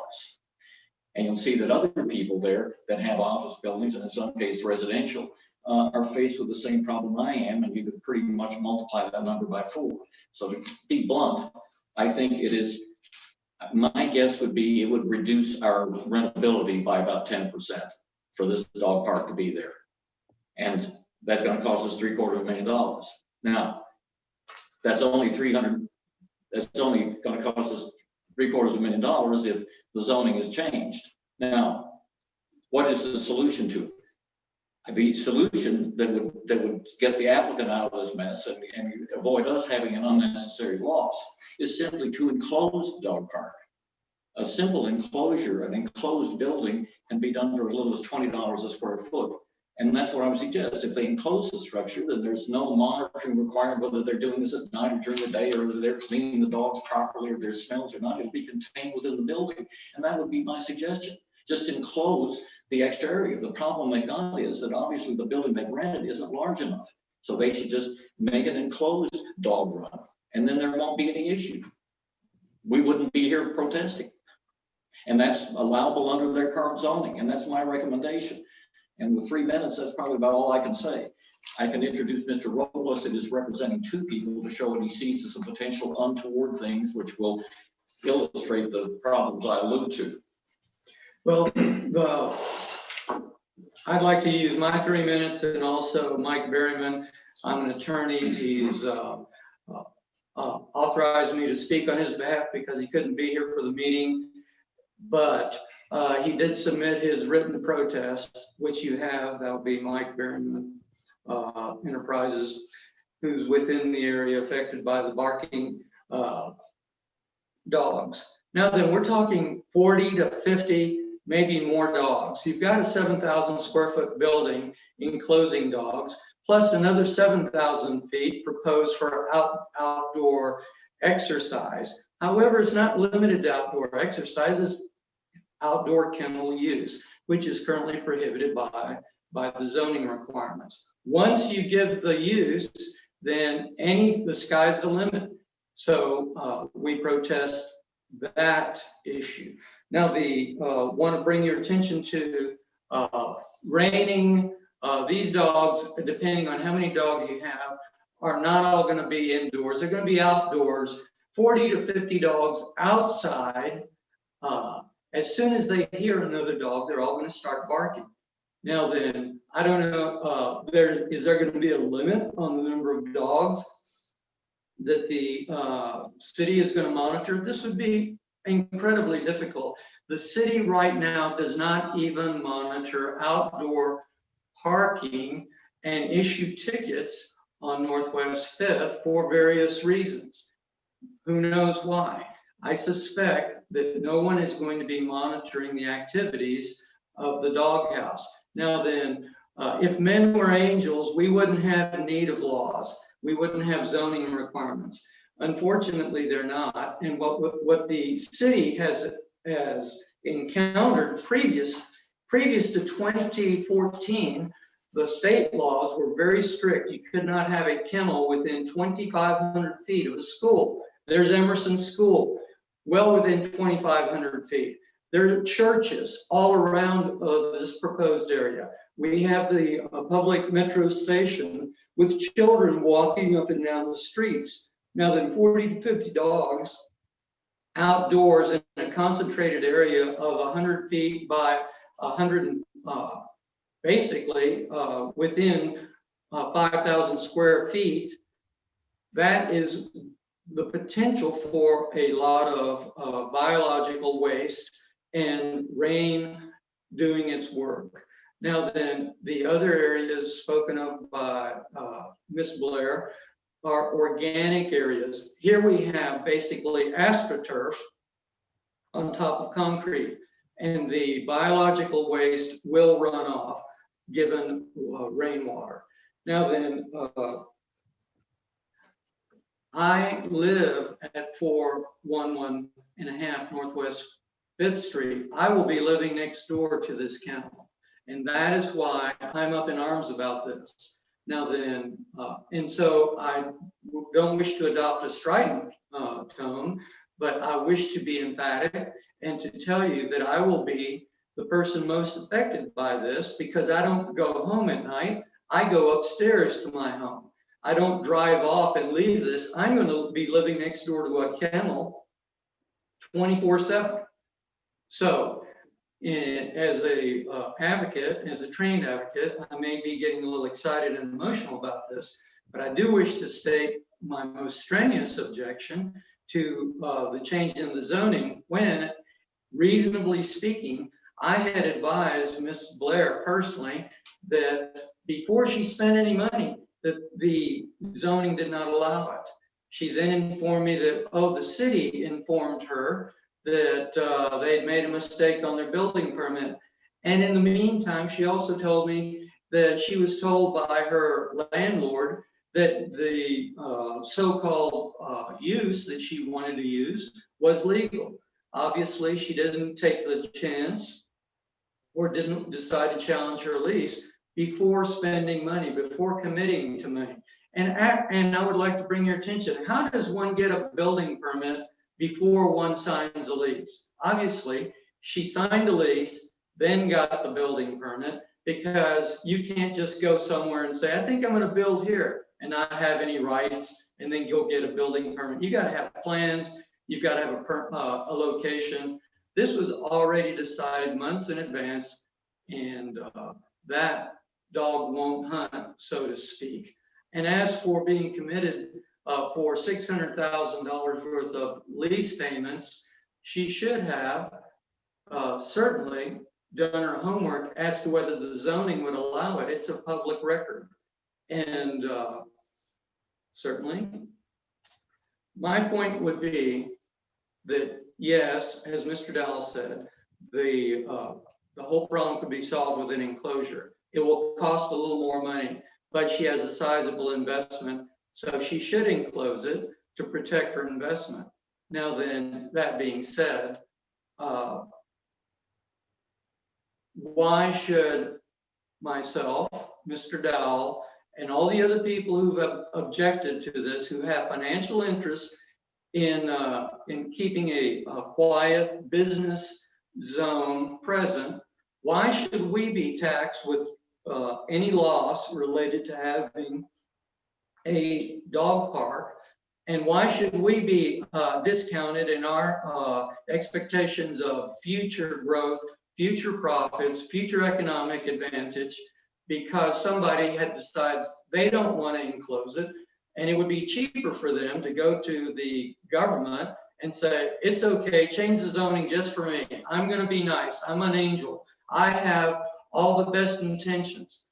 The road to hell is paved with good intentions. Now, I'm obviously getting too strident. I'm going to cut it off here. Thank you very much. Do we have any other members of the audience who would like to speak to this item?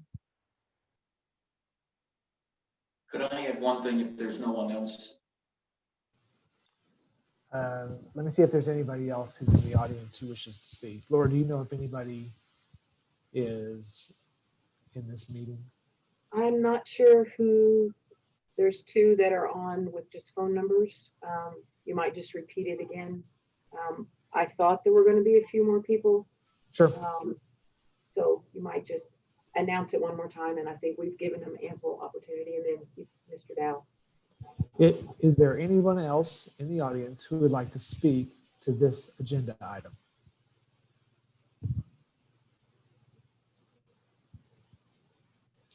Okay, Mr. Dow, you wanted to make another comment?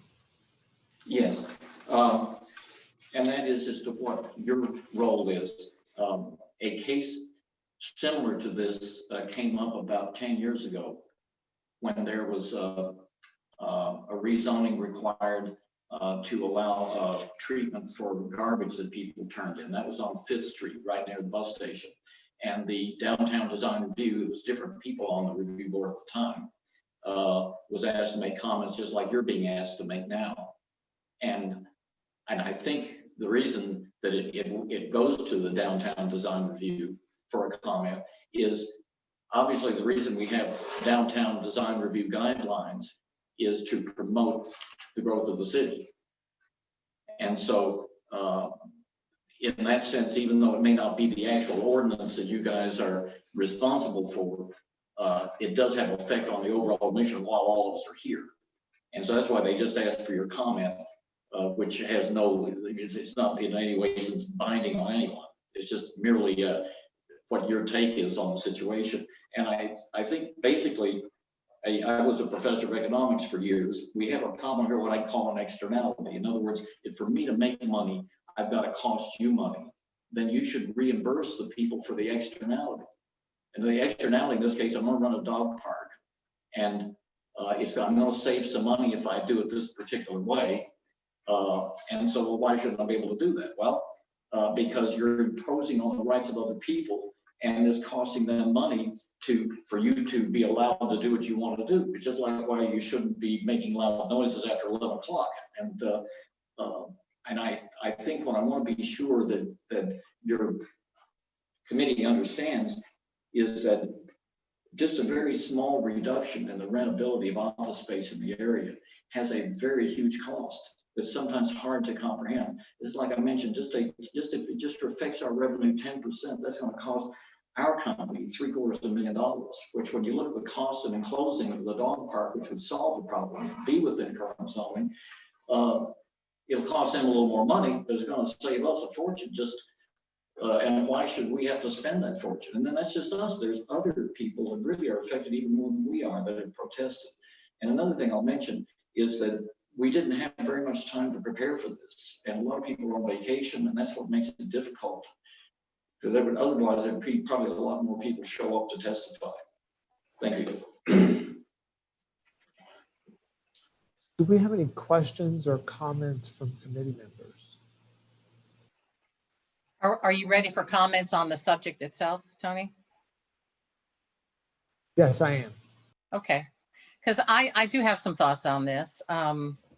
I am a commercial real estate broker specializing in office buildings, and I am very familiar with this area. And, you know, I'm reading all the letters. I understand there's some concern about the evening noise, but I am much more concerned with the daytime barking.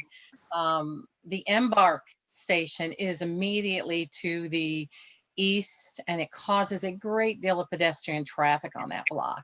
And so even with a stockade fence, as most of us know that walk our neighborhood, that doesn't keep dogs from noticing you're there and keep them from barking. It happens a lot. And I doubt an exterior caregiver is going to be able to control that barking. So I think we should assume that during the day and at night with that Embark station there's just going to be a lot that will trigger the dogs. Regarding the 9th Street facility, that's not surrounded by office buildings. In my mind, that is a completely different kind of location. It's more of a retail location. This particular building, I am very familiar with this location because I represented the former tenant, Family Builders, when they were in there and they moved out. I was representing them, helping them find another location. So I've been in that building, I've been in that parking lot. It kind of sits down and it's surrounded by a lot of office buildings to the north, to the northeast. And then of course, Mr. Dowell has all of his properties to the west. I just think the noise from that parking lot is going to carry. And there's only a very narrow alley that separates that property with the buildings to the north. So I think there's a really strong chance that the landlords all around this are going to feel the impact and have difficulty leasing their properties because of that. And I'm very sorry that Ms. Blair is in this position, but our obligation on this committee is really to address the district. And I have to look at her use, and it doesn't complement the area. It's not compatible with it, does not enhance it in any way. So I'm struggling. I don't see a good reason to change the current zoning based on this proposed use. Those are my comments. Rosie Trujillo, I would have to agree with Julie. I'm also a real estate broker. Really, the impact that I see, as well as Julie, is the sound. The area where the building sits is pretty enclosed. If it was a bigger open space, then that would just dissipate the noise. But at this point where it's located at, it just would get even more loud as it would just bounce off the walls everywhere. So I totally agree with Julie. And it is, I have a dog and I love my dog. It's kind of hard for me not to see them be outside as a dog owner, lover. But, I'm like, that would be the biggest thing. It doesn't complement the area. To me, it's also a struggle to think that it would, the owners around it would be highly impacted by the noise and the issues that would bring that we're yet to see.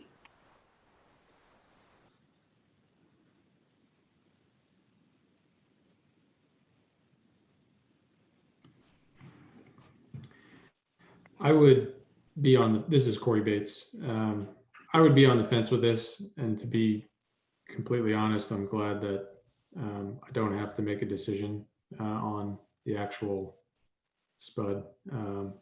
I understand and I'm sensitive to all of the input regarding surrounding property owners and their rentability. I also feel like this is an urban place. This is a place where noise is part of life. The bus station to the south does generate a lot of noise on its own. I think when we talk about noise during daytime business hours, that is a result of being in a city. That's been my experience.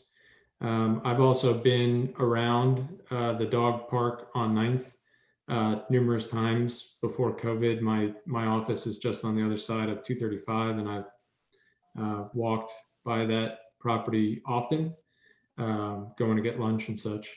And I have not experienced excessive barking. Sure, there's a bark here and there, but I haven't experienced it the way it's being assumed at this point. And I also, again, I am sensitive to the surrounding building owners and their rentability. At the same time, I don't know that that's a direct correlation that it will reduce the rentability of those buildings. I think that is a unknown right now, or not a definite, somewhat speculation. I'm sure it will play a part in the rentability, but to assume that it's going to dramatically reduce the ability to rent is also unconfirmed. So I'm on the fence with this.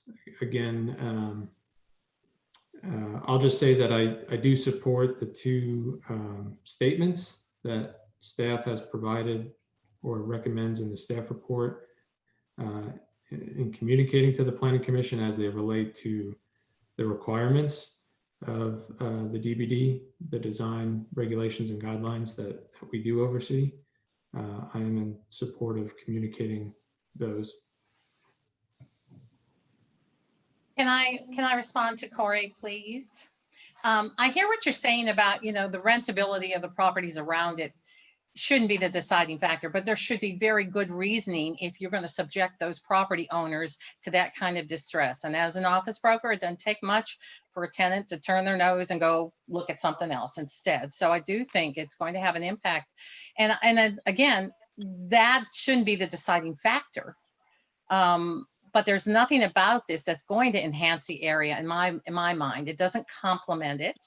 The existing owners that have made a commitment to that area of downtown, there's not good reasoning in my mind that says we should put this at risk for those property owners who have made that commitment. And I'm not favoring the property owners. I'm just saying if it were some greater purpose, fine. I could wrap my head around that.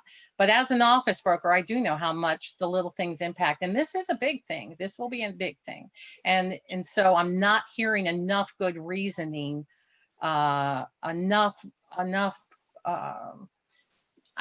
just that. I'm not hearing a solid good reason why we should create that sort of impact to the district, to the area, when it doesn't enhance the area. It doesn't even complement it.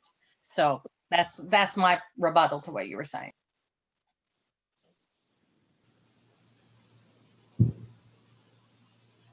This is Tony Blatt. I appreciate the comments that have been made, and I feel like I am really an outsider looking in on this discussion. As a property owner, I definitely know how a very small, what I would believe to be a minor item, might turn away a potential tenant. I also agree that downtowns are full of lively, interactive spaces that have a whole lot of different uses. But at the same time, I have to kind of lean towards the individuals that deal with this on a daily basis, that is their profession. And definitely what Julie and Rosie said, I took that very, very seriously. I think that in the end, I would say that I agree with the statements that are made by staff. And that was one of the reasons why I asked the question about what was our role here as far as the statement. I do agree with their statements and what might be relayed forward, but in the absence of any additional comments, I guess that right now we might need a motion. Well, I'm going to make one more comment, Tony. No, please. And at the beginning of this, I asked for clarification from Laura and Susan as far as why are we looking at this? And the sole reason was for the usage. And so I'm just reminding everybody that was our purpose. That's the assignment we have for this. Okay. Are there any other questions or comments before a motion is put forth? Yes. This is the applicant. We have a comment, sir. Go right ahead. Okay, let me go first. Okay, I want to address a couple of things. I would never allow the city to monitor our dogs outside. As opposed to 9th Street Barking Lot, who has 40 to 50 dogs in their play yard, our play groups are never more than 25. I have a caregiver for every 25 dogs. There would never be more than 25 dogs out there at one time. So I wouldn't leave that to the city to monitor. You know, I really have to, from my point of view, have to say that this facility is an asset to Midtown and downtown. There are over 2,000 dogs in Midtown, downtown area. The only boarding facility that they have is the new facility that opened just recently, the OKC Vet Campus. 9th Street Barking Lot does not board dogs. So in essence, these people have nowhere to board their dogs. So I would say that this is an asset to the downtown, Midtown area. I think it's needed. Again, I'm just going to go back to the business growth that has happened around 9th Street Barking Lot. There is an office complex. I understand that, yes, some of that is retail. There is an office, well, there's 3 office complexes, well, 2 office complexes that are in 91 feet of 9th Street Barking Lot. So it's definitely not all retail around there. So, and also I would like to address my timeline that occurred with the mishap that happened with the city.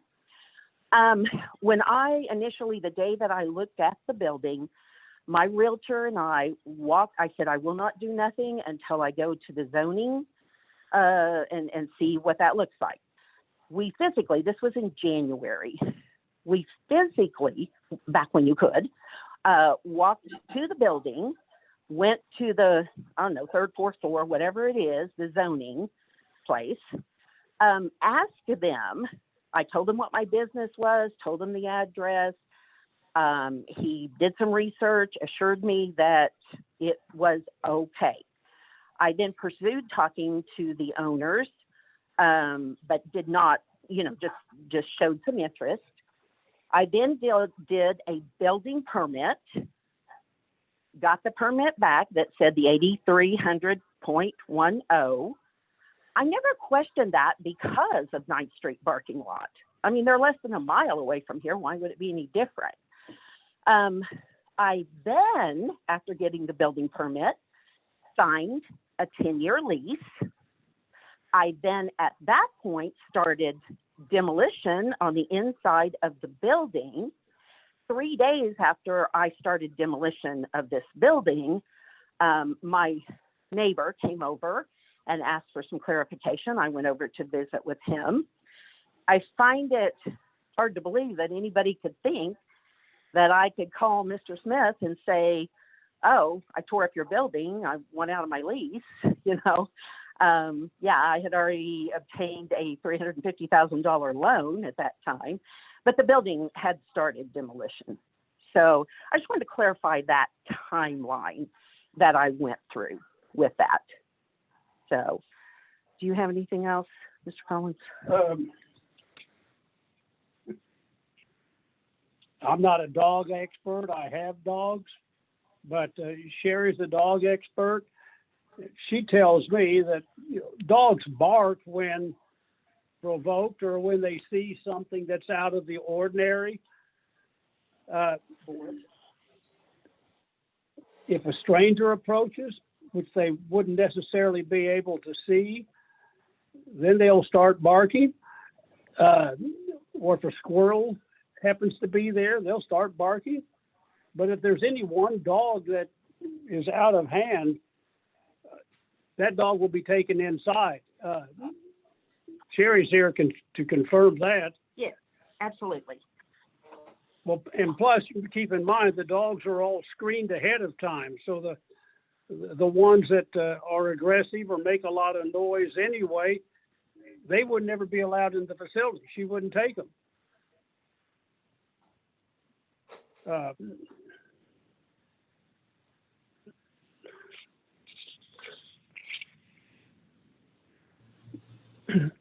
And we did for what it's worth, I appreciate Mr. Robley's concerns, but between his space and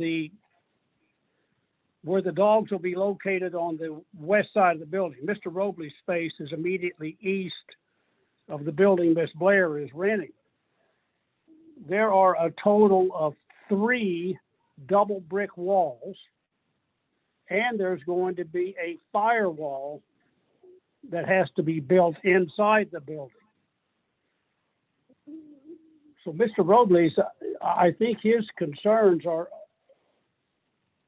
aren't nearly as great as what he would have you believe. There's going to be a lot of barriers between his space and where the dogs are located. And the dogs won't be outside at night anyway. They'll all be inside. And that's a perfectly allowed use.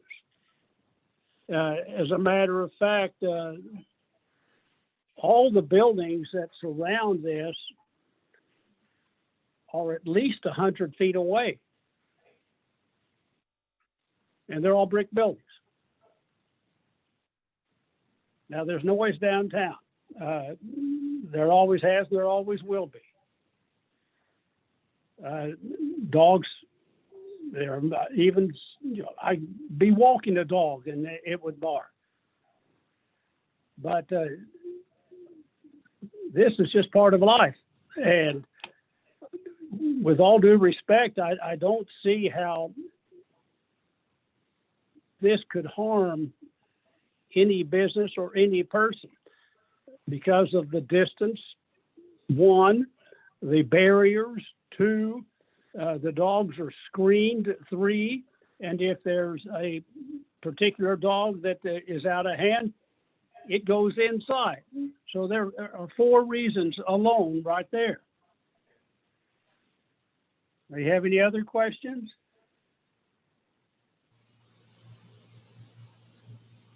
And I might also add, the downtown business district addresses not only businesses, it also addresses residences. People are allowed to live in this district, and people have animals. And like Miss Blair said, there are over 2,000 dogs within the downtown and midtown district. When people work, they put the animals somewhere. They have to go somewhere. And this is going to provide a perfect place for them.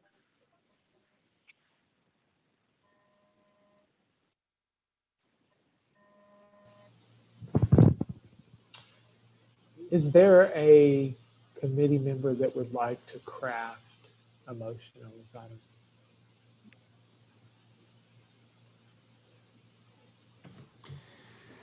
This is Corey Bates. I would move that we provide the following comments to Planning Commission regarding SPUD 01243. 1, that the proposed SPUD does not include language affecting the review process or requirements for changing to the exterior of the building. 2, that the proposed SPUD retains the DVD-based zoning district and all the regulations and guidelines related to the purview of the Downtown Design Review Committee meeting. And 3, a recommendation to the Planning Commission to watch this video and hear the discussion that has taken place today in our forum.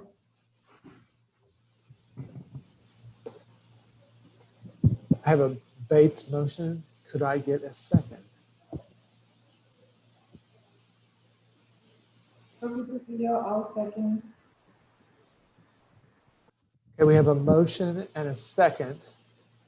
If everybody could cast their vote in CrimeGov or say it out loud.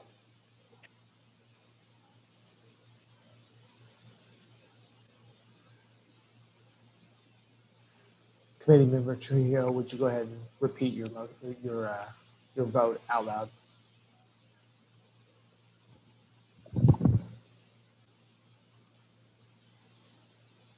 You might be on mute. Can you hear me? Go ahead. I'll second. And would you state your vote as well? Yes. Okay. Thank you very much.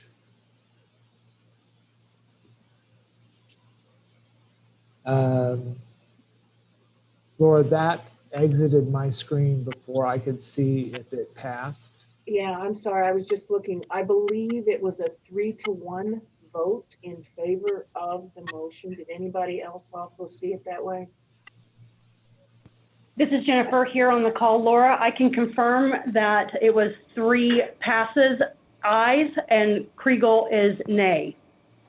Thank you, Jennifer. Thank you very much. Then that will take us to the next item on the agenda, which is communications. There are items under the administrative approval report, and unless there is anything specific that we need to speak to, those are just there for our noting. And then item 8B is comments from planning department staff. This is Corey Bates. I just want to, just a question about item 8A, number 2.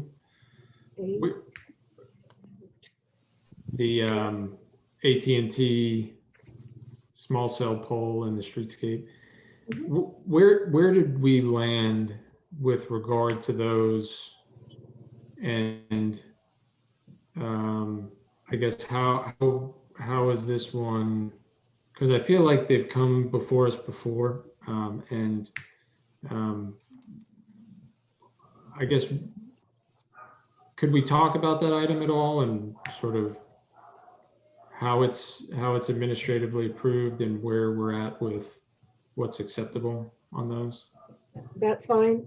You might, I believe when Lisa brought forward the amendments last fall to the ordinances so that we specifically addressed small cells. You're not in your head, I think you remember. Yes. I believe part of the Yes. presentation was we had met with, currently there's really only 2 companies we're dealing with, AT&T and Verizon. And we had multiple meetings. There's state law that was passed that really restricts what we can do. And so the small cell companies were willing to work with us and allow us to agree on with them on, we're going to be looking for material, location, color, not interfering with car doors, different things like that. And so there have been numerous administrative approvals issued in the design districts.